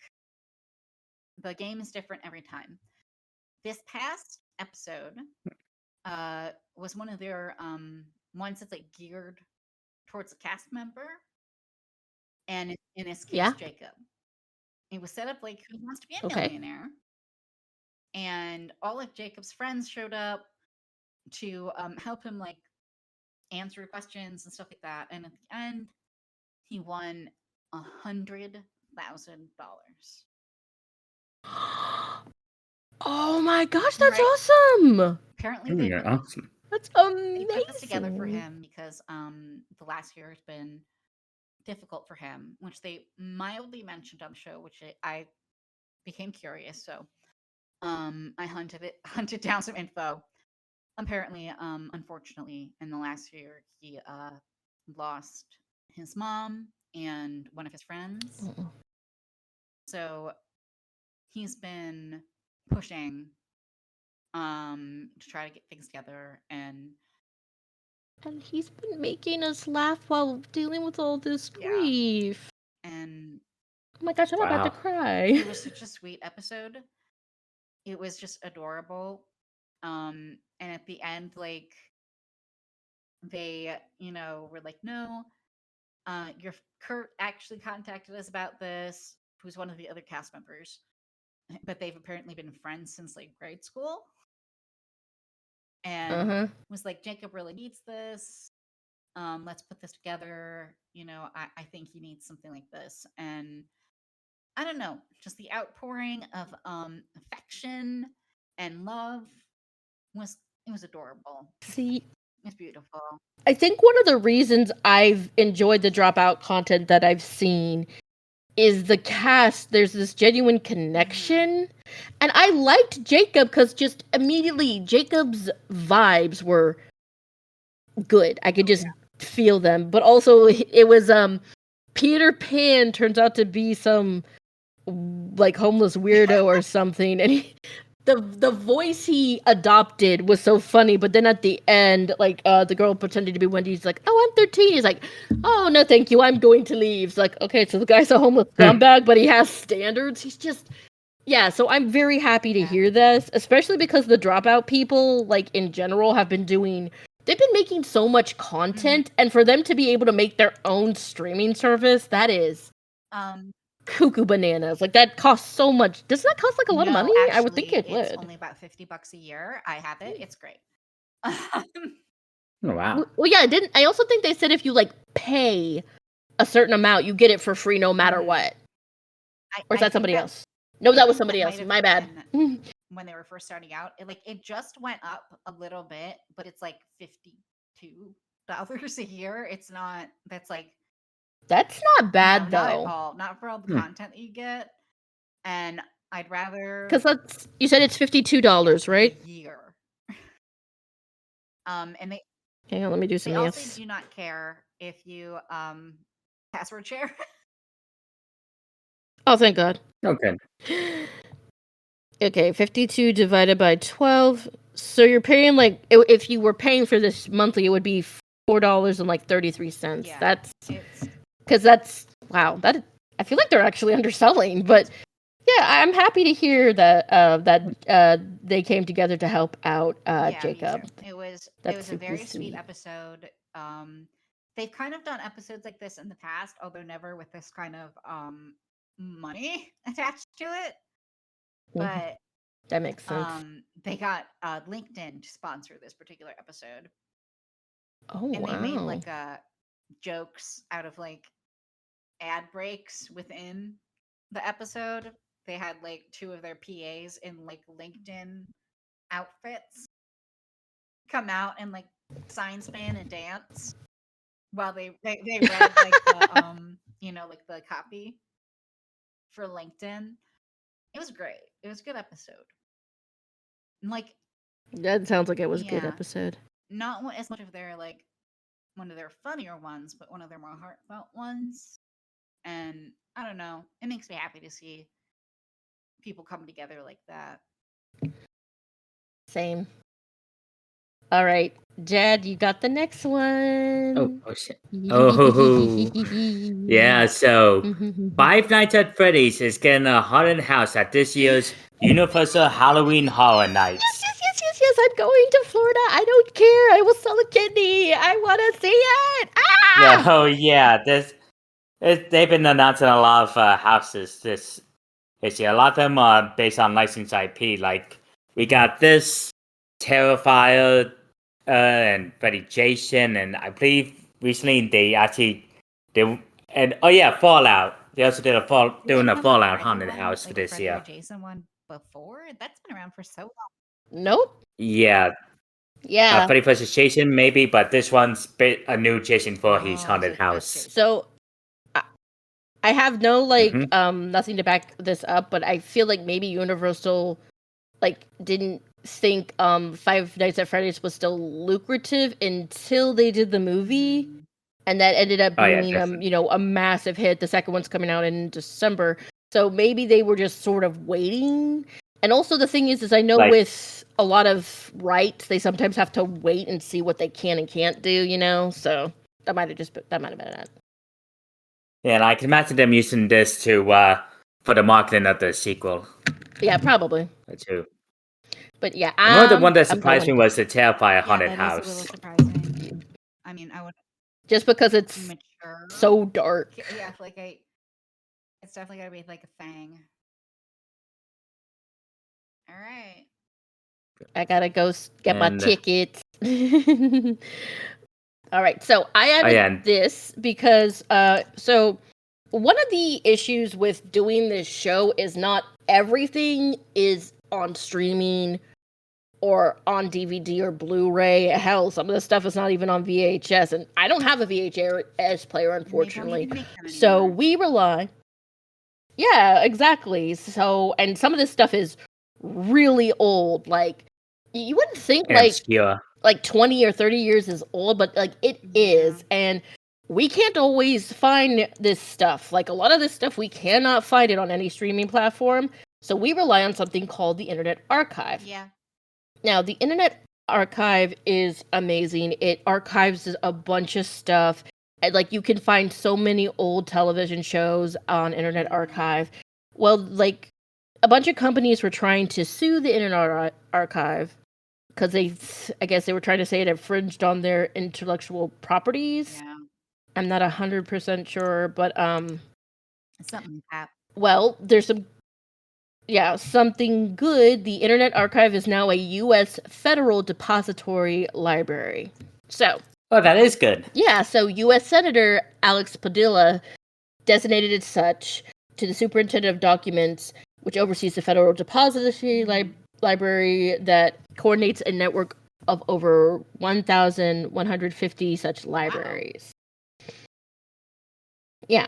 And the thing is, it's not just like entertainment stuff, it's also like federal stuff, like government stuff, old like literature, stuff like that. It's like I feel like, the people who were trying to like take it down and everything, they were just, this was like just an instance of them being greedy, but it's like there's a lot of stuff that was either like we don't have the originals. We mentioned in our Banana Splits episode, there was unfortunately a fire that destroyed a lot of the Banana Splits episodes, so we just don't have them anymore, unfortunately. And like, so this is that's go how ahead. things become lost media, like people not having any sort of copy, any sort of way to get it out there. Like, and it's amazing some of the stuff that we actually do have, even though it's technically like a copy of a copy of a copy that's been like digitized or whatever. But like in Wikipedia, if you go through it, this is fun fact. They actually have embedded in the actual article some of like the oldest filmed porns, like porno, and like wow, interesting, silent movie era. Damn. And as much as people think that that's just smut, that just doesn't matter. Like, it all matters. Yeah, because even if you don't like it, it's art. It might be art that you don't like, but it's still and it's art. History. Art history. Yeah, again, it's weird. Yeah, it's adult stuff, but it's like it's still part of history and art. Yep. So, yeah. So again, this is a really big win for Internet Archive and also like just lost media in general.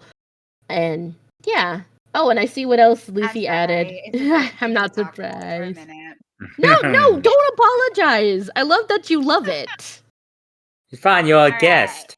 So, 911 season 9 premiere on out.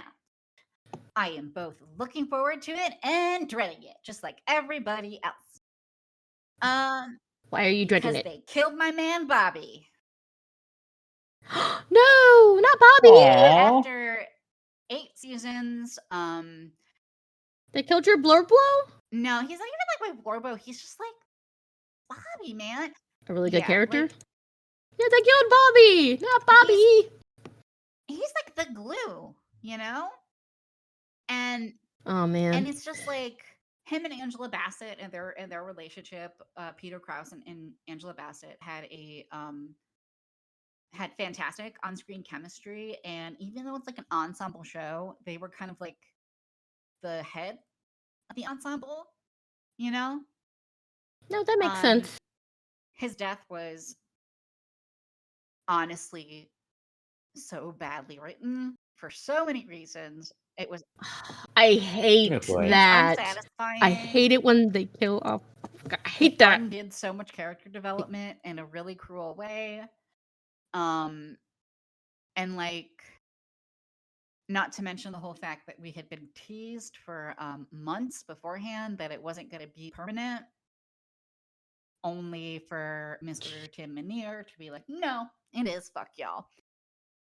So who are you, dude? Yeah, I hate it when people do that. Too. He's just like, so I'm excited that October 9th we're gonna end the hiatus. We're gonna hopefully get Buddy Cannon.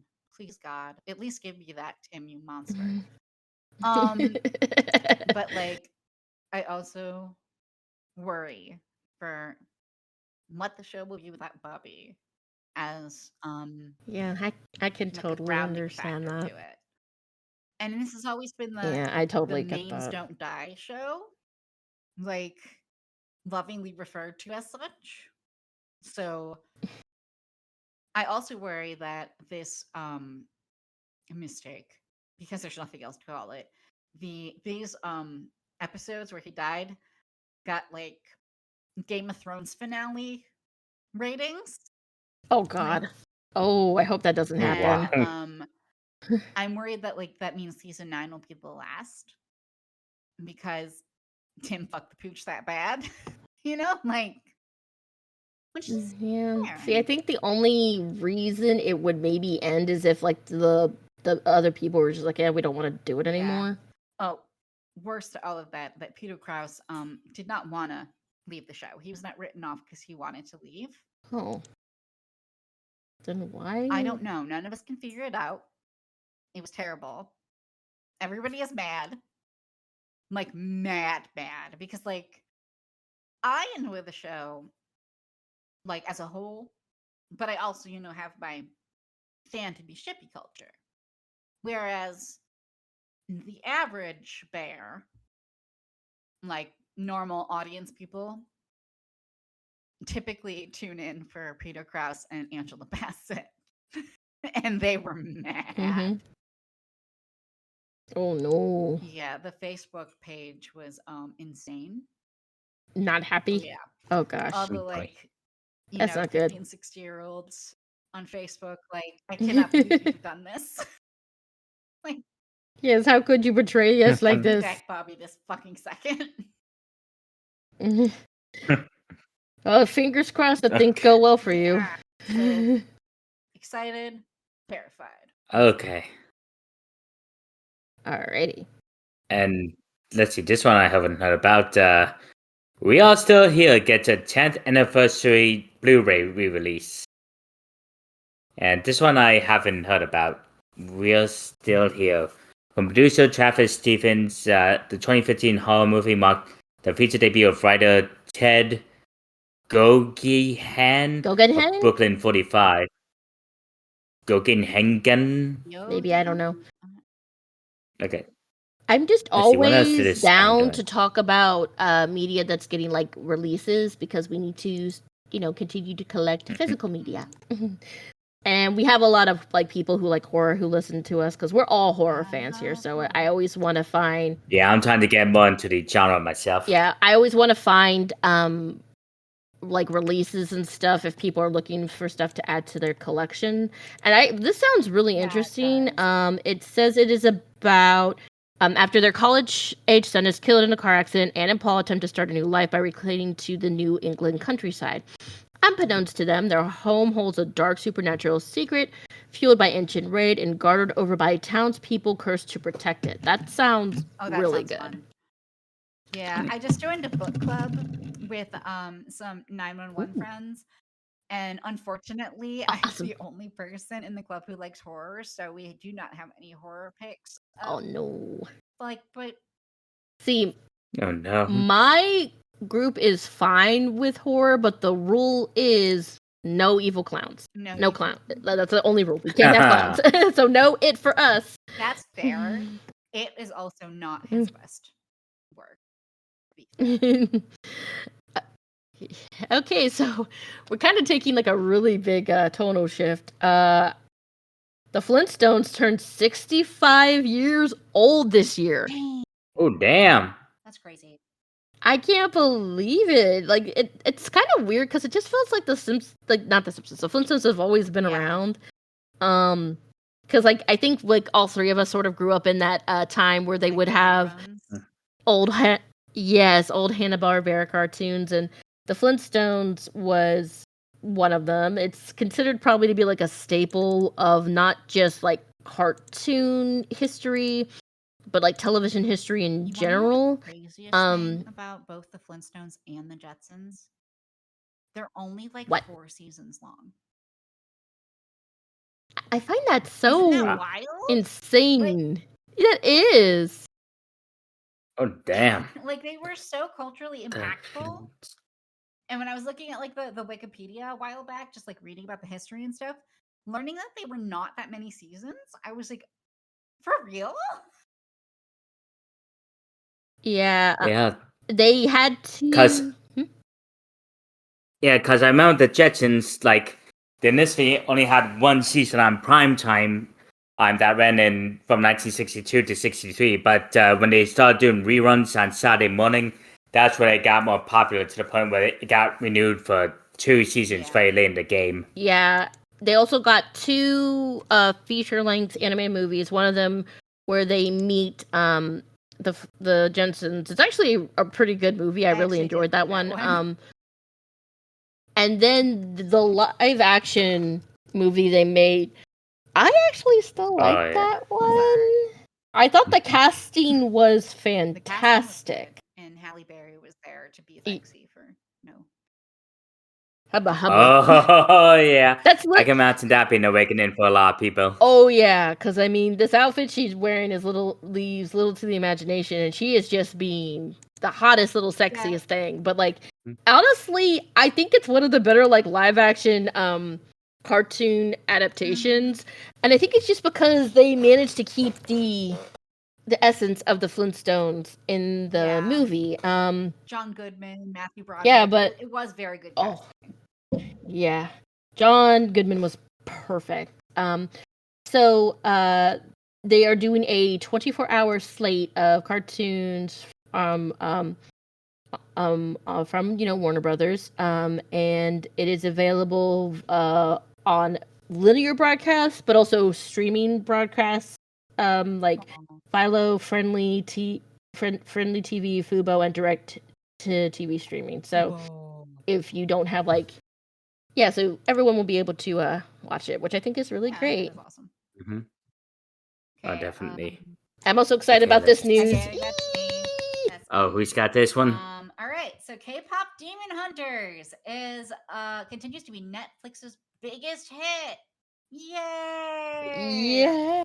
Woo! They are in talks to do a sequel.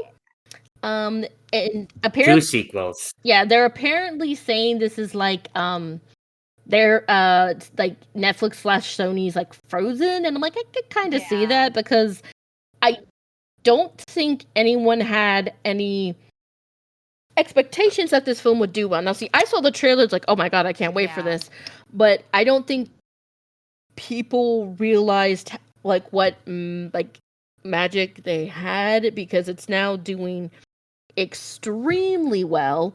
I think that, I work at a daycare, and I'm usually with the babies, but sometimes I'll be like, hey, we need you to do like a bathroom break in kindergarten. It's like, okay.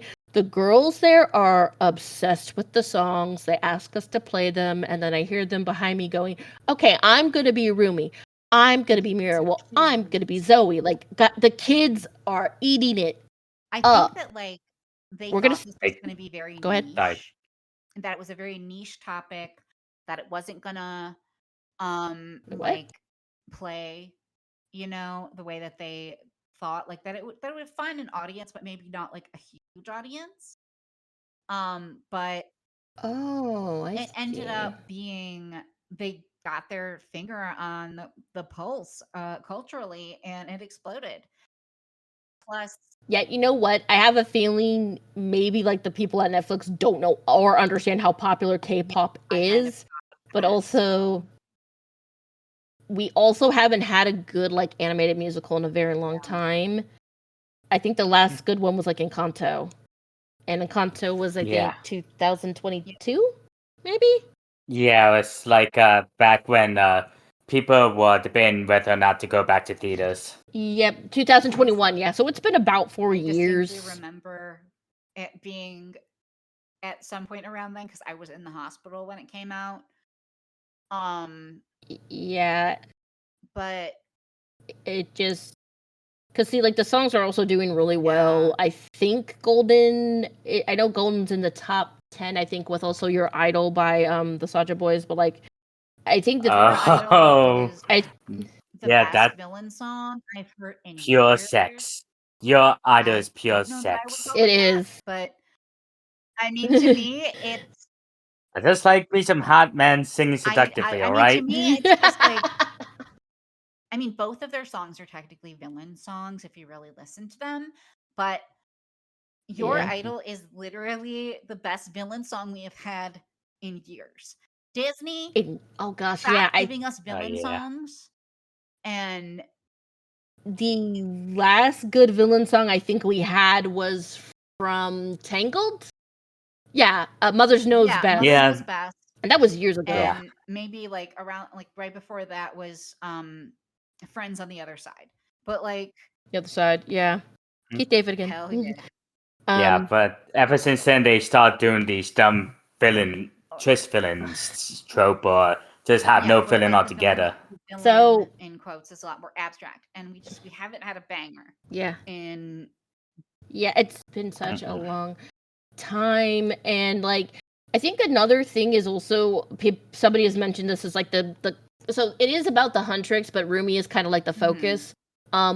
She's a badass. There is no denying she is a badass. Besides being a K-pop star with killer dance moves and a beautiful voice, she's also a demon hunter. She's a fighter. She has this really awesome like sword that she uses, but little mini spoilers, she falls for one of the demons, and that doesn't negate her awesomeness.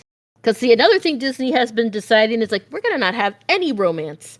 None whatsoever. They have not had a romance in their movies since Frozen. And that's like another thing people miss, because I think Disney's like, oh, people want the girl boss character, so that means no romance. Like, no, that's not what we said. Nobody said that. Where did you get that? Like I don't know if they got this like idea when people started asking for more rep, like, you know, can we have some more like queer romance maybe, where they're like, you know what, no romance for anyone. Yeah, damn No straight. romance at all. Ah. That way you can't complain. Yeah.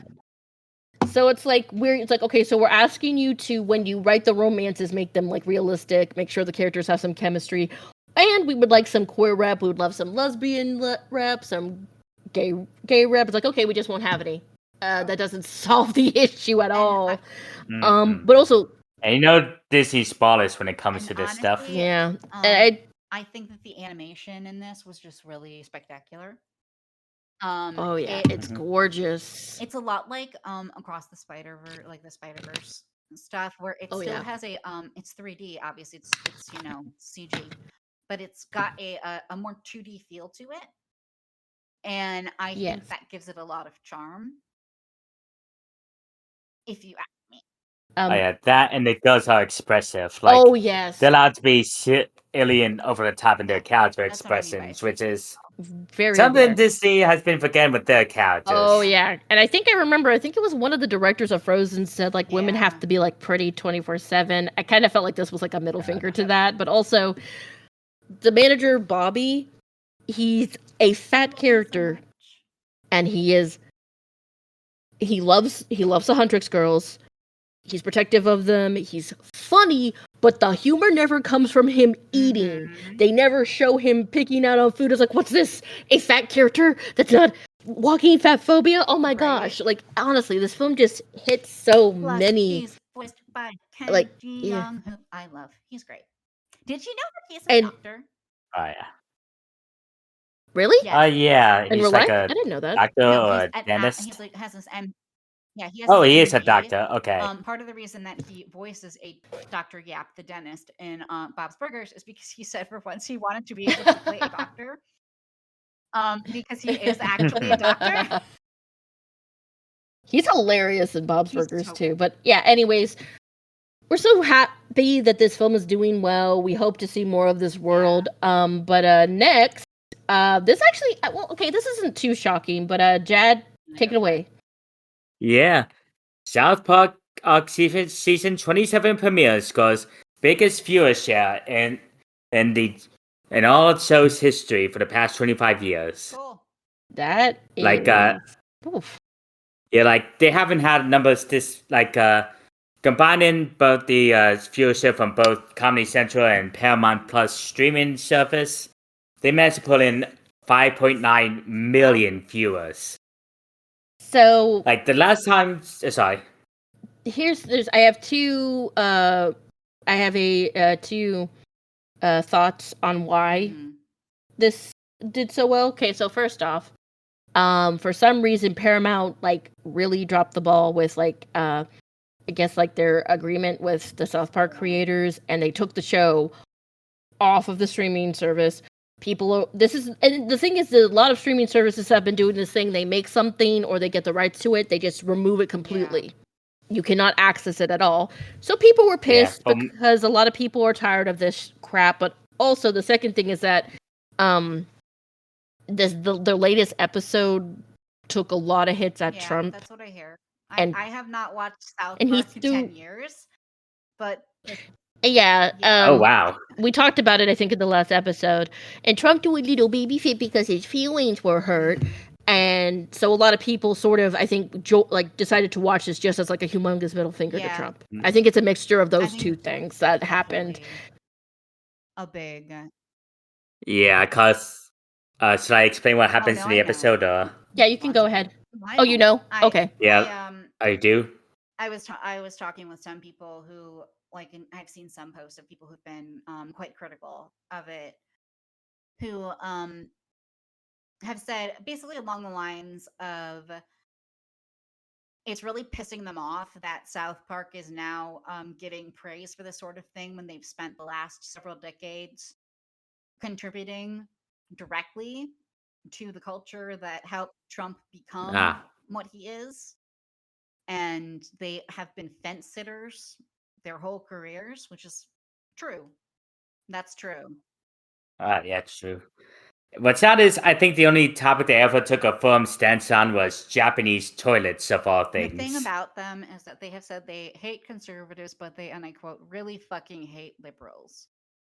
And there was a very insightful Reddit post I saw like a while back that basically said that the problem is that liberals are people who are pushing for change, and Trey and Matt like the status quo. But one group they have consistently fought out against and made angry episodes about has been anyone involved in any sort of censorship. That's always been a target of theirs. So this did not surprise me. But I fell out of watching the show and the fandom around season 17. So the only thing that I came back for one episode was when I heard that Tweak and Craig became canon for like real. And then I went. I will admit, like, I have like mixed feelings on South Park and the creators, but I do appreciate them, you know, standing up to censorship, but also someone who is considered to be like a bully, you know, and like it's like because you know this got under Trump's skin, you know it did because. Yes, so like while they're not perfect people, I do appreciate what they did here just because it showed a really clear message, and again it annoyed Trump. That's always a plus. And not to mention this happened just one day after they made the deal with Paramount Plus. Like, like not only was it a middle finger to Trump, but also to Paramount for the Colbert settlement and everything else. All right, so moving on to some more positive news. Is it my turn? Yeah, it's my turn. Zootopia 2 gets a trailer.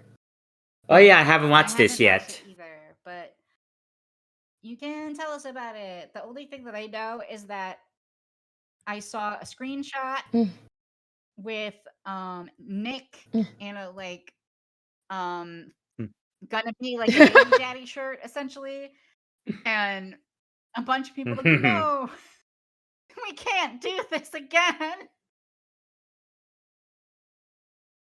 Oh yeah, it was like Foxy Dad or something.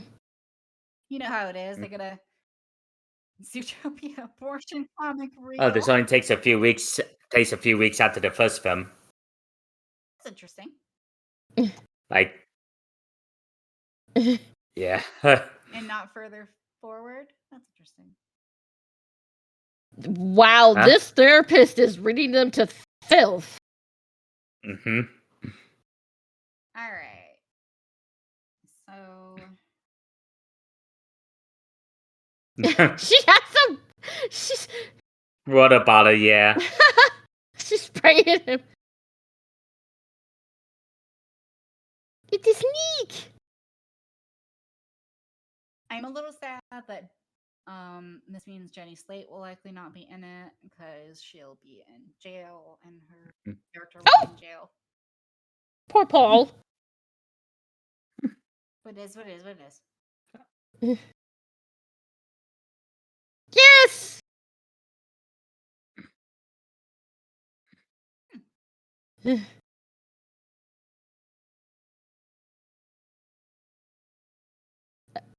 Oh yeah, I forgot who's voicing Gary, the snake. It's K Juan Quan. I think I hope I said his name right. AKA Short Round Oh, and Waylon from Everything Everywhere All at Once. I'm so happy to see him getting more work. He like just didn't get Yeah. any for decades after being Short Round. Yep. I hope he gets more. And like I said, you guys know me when it comes to sequels. Like I'm not against them. I just want them to be good. And I actually think this one looks good. Like a bit. So this is like another thing where it's you know, dealing like with prejudices. They said that a snake's never been in Zootopia. Like, so yeah, it's Yeah, like they always had mammals. Yeah. In the past. Because someone I think pointed is- out in the first movie there were no reptiles. I'm like, oh, that's actually true. So this is going to be interesting. No reptiles, no. All right. And Jared Bush, who co-directed the first film and also directed Encanto, is returned to direct this one. Okay, I have faith then. So, Luffy, if you will take the next bit of news. So it seems that Saturday Night Live visual effects workers unanimously ratify their first union contract. Yay! Woohoo! Claps all around. Thank goodness, right? They had, after successfully organizing in October 2024, contract negotiations began in April 2025. Initially, management did not provide sufficient dates to conclude negotiations before the season ended. Demonstrating strong solidarity, workers signed a petition and wore union shirts on set. Good for them. Very good for them. They are now a official part of the IATSE.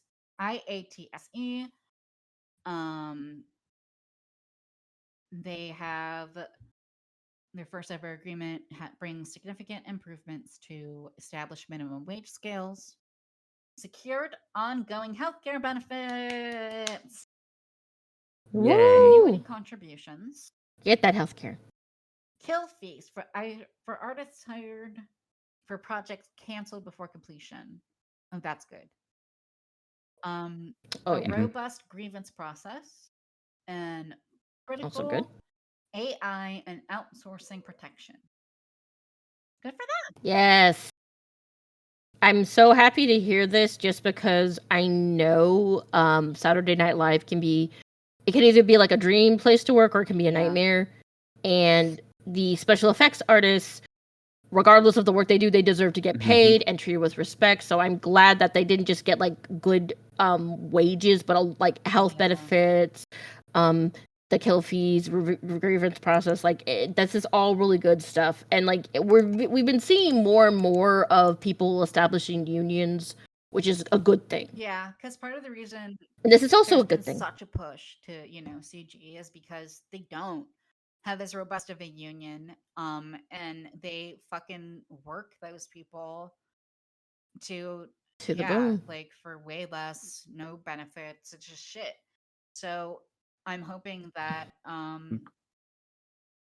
SNL getting into this can hopefully help a lot of other shows and studios set the stage.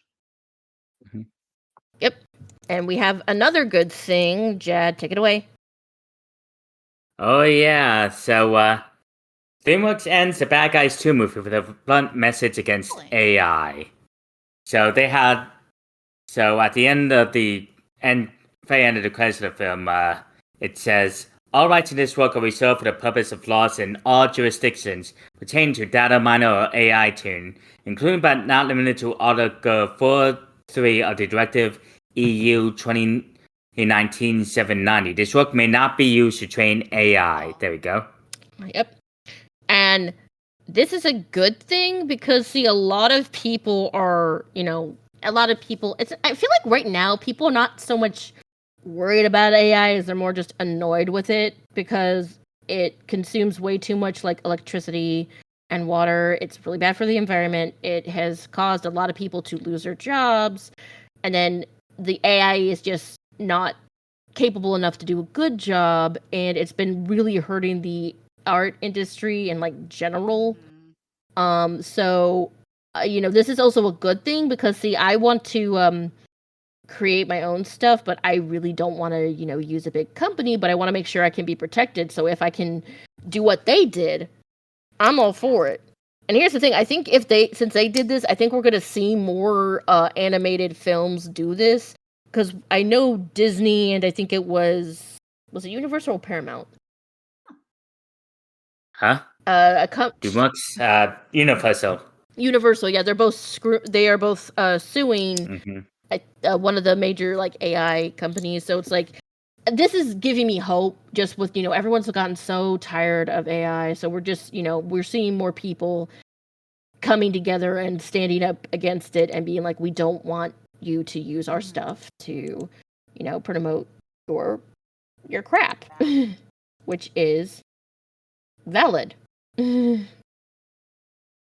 So I added this specifically. Jad added this because I remember seeing this on YouTube. It's like, I gotta tell Jad because I have yet to play Marvel Rivals, but Jad's been playing it a lot. Well, they finally added Blade. Before the film comes out. Yeah. Long before the film comes out. Marvel Rival beat the MCU to the punch. I love Blade. And yeah, it looks like he's a mix between gun and swordplay. I'm so happy Blade is getting his flowers. And it seems like he even deflects bullets with his sword. That's fun. I've always liked that as a character trope. I also think, I'm not sure, is this the first time they've done the cornrows with him? I've never seen him with his hairstyle. I like it. I think it suits him.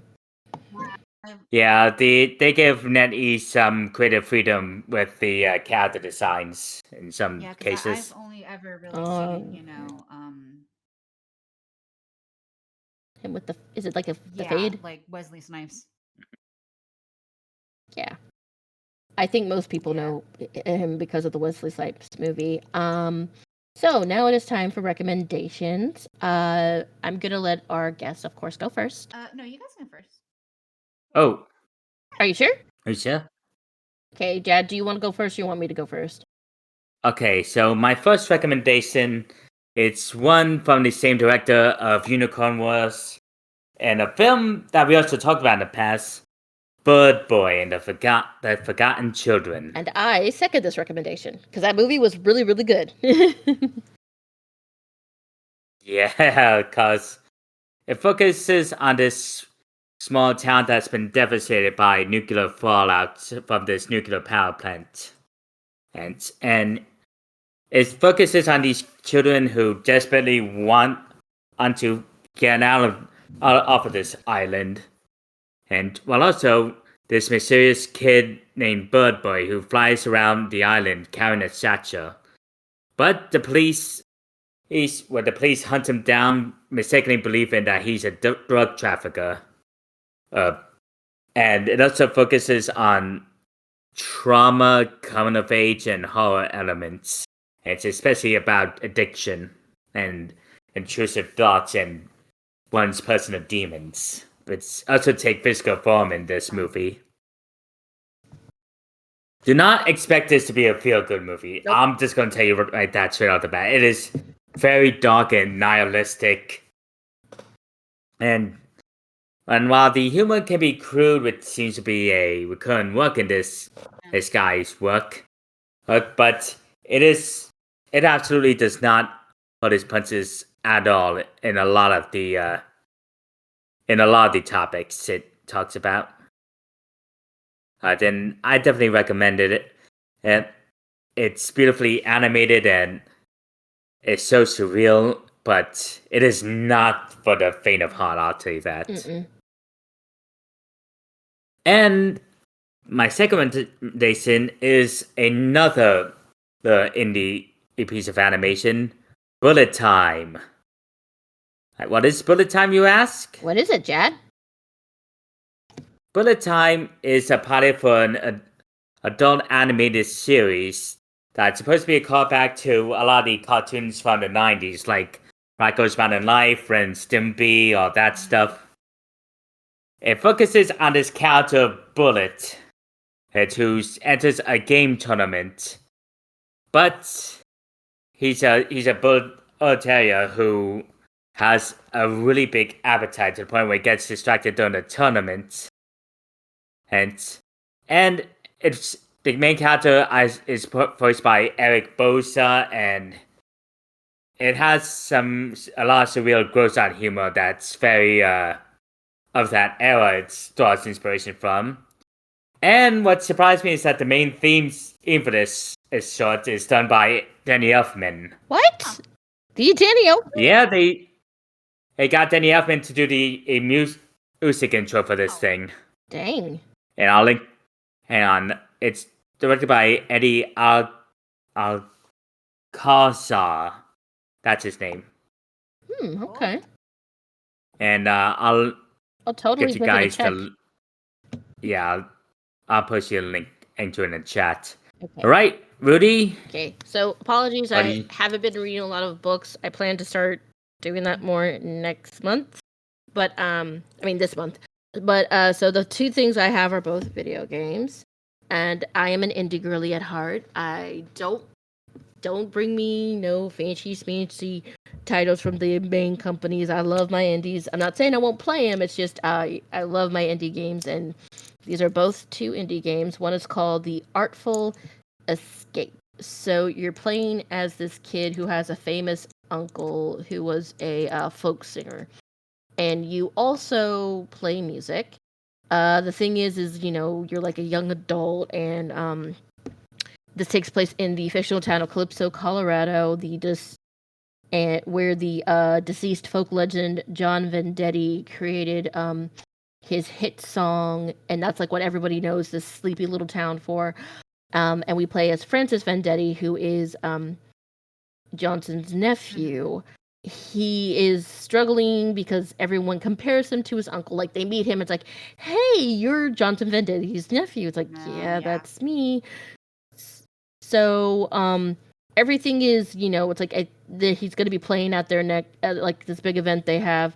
Well, the same night, he's visited by an alien telling him he needs to meet Lightman, who is voiced by the great, amazing Carl Weathers in his final voice acting role. And he says, I need you to play for my opening act. So he gets taken into space. And he's going to go on this like grand adventure. Guys, this game is so pretty. It just makes my brain go brrr, because it's gorgeous. It's absolutely beautiful. And so far, all the music I've heard has been just chef kiss. Now, this is another game I'm playing. It is another indie game. It's called Call of the Sea. And I'm almost like done with it because I've been like, I need to figure out what happens. Because it takes place like I think the 1920s or 30s, 1930s, and you play a character named Nora, who has a condition where she has these spots on her hands. Nobody knows what it is, and her husband Harry, he's this brilliant man, and he loves Nora. Nora is his ride or die. And he says, Nora, I might be able to find out a way to cure your illness. I just got to go to this random island that people avoid for some reason, including a lot of the like Polynesian people who live around this area, they don't go to this island Honestly, either. Harker asked And yeah, like so the thing is like slowly like okay, she hasn't seen Harry in like months. She gets a package with some mysterious items and she's like, okay, I guess I gotta go to this island. And she slowly starts to realize that something's like off about this island. Like it's like, okay, something's going on. I can't find Harry. Where's the expedition? You find letters, you find all this stuff, and like you find yeah, people have gone crazy. The islanders on this island are sort of skittish and everything. It's just there's a mystery. And what I like is that Nora is a very capable character and she talks about how like the illness affected her life and it's like it is kind of like relatable. It's like I understand how she feels and we don't see Harry a lot like but the letters that he sends to Nora, you can tell that he loves her. Like the way he writes to her, he calls her dear old pal. She calls him the same, and that's how he starts his letter. My dear old pal. It's just everything about it goes together so well, and I'm sad that I'm gonna finish it, but I'm also gonna be like, this was such a good game, and apparently it's gonna get a sequel. So fingers crossed. Cool. Now it's time for our Okay. guess. So, both of mine are comics, so you don't have to feel bad about the reading thing. Okay, so first one I've been reading is a thriller manhwa, so Korean, called Lookalike Daughter, and it centers on So Myung, and So Myung lives with her mother and just her mother, and this is because her younger brother died when she was like 12. She's pretty convinced that her Hmm. mother killed her brother and also possibly her father, and that her mom's essentially a sociopath. And Ooh. it's basically this intricate like spy versus spy almost with mother and daughter. And the more that's revealed about the mom and her backstory and stuff like that, it's been getting like really intricate. And the mom's definitely nuts, but then the question becomes like, does So Myung manage to like get her mom in trouble?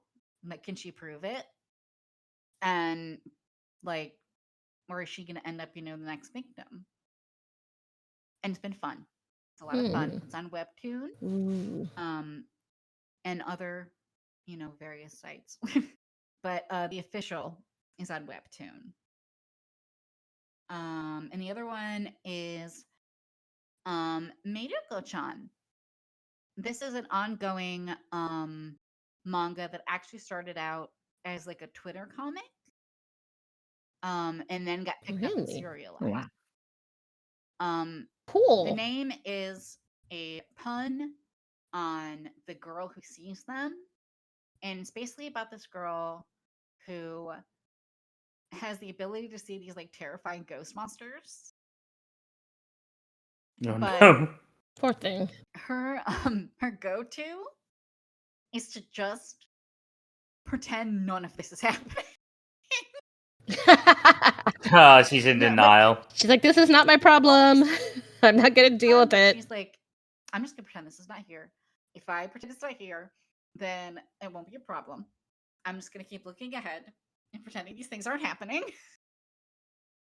I mean, that kind of in a way, I think that if you could see like all this horrible stuff, that's probably what you would do, just so you would not lose your sanity. I kind of get Honestly, it's it. actually very funny because like as the universe is expanding and she's meeting like other people who can like, see, you have like the gambit, people who, are like exorcists and psychics and are willing to engage. Whereas she's like, meh, if I pretend I can't see it, it's not real. working. That sounds really It's working funny. for her. It's It works working? for her. She's actually Oh. very strong, apparently. Wow. Even though she's like constantly internally freaking out. Basically, if she doesn't show it, the ghosts don't pick up on it. Oh, I see. Um, it's very cute. It's it's like 60 some chapters at this point. It's been published officially by Yen Press, Oh wow. and it's very fun. I'm glad to see that this author got picked up because like some of the earlier like shorter 2-page, like 3-page comics were already very interesting, and so getting to see him expand the universe has been a lot of fun. Plus, the characters are so cute. Okay. Like not the ghosts, All but right. the girls. Okay. Well, that was a really good episode. I loved having you on, Luffy. You always have such great insight, and you're just I love talking to you. So, do you have anything you wanna plug? No, I'm well. I guess that I'm going to be on Jad's playthrough of continued Persona 3 and eventually Mouthwash. Yes, which has been one of my favorites. Aw. Okay, so we're not done yet with our guests. We are watching the Phantom Toll booth with the Mr. Charles Moss. Remember, death to Yay. unicorns. Bye. Bye. Luffy, say Okay, bye. that was great. Luffy, say I bye. did say bye. Oh. Oh, sorry. Say Okay, bye. bye.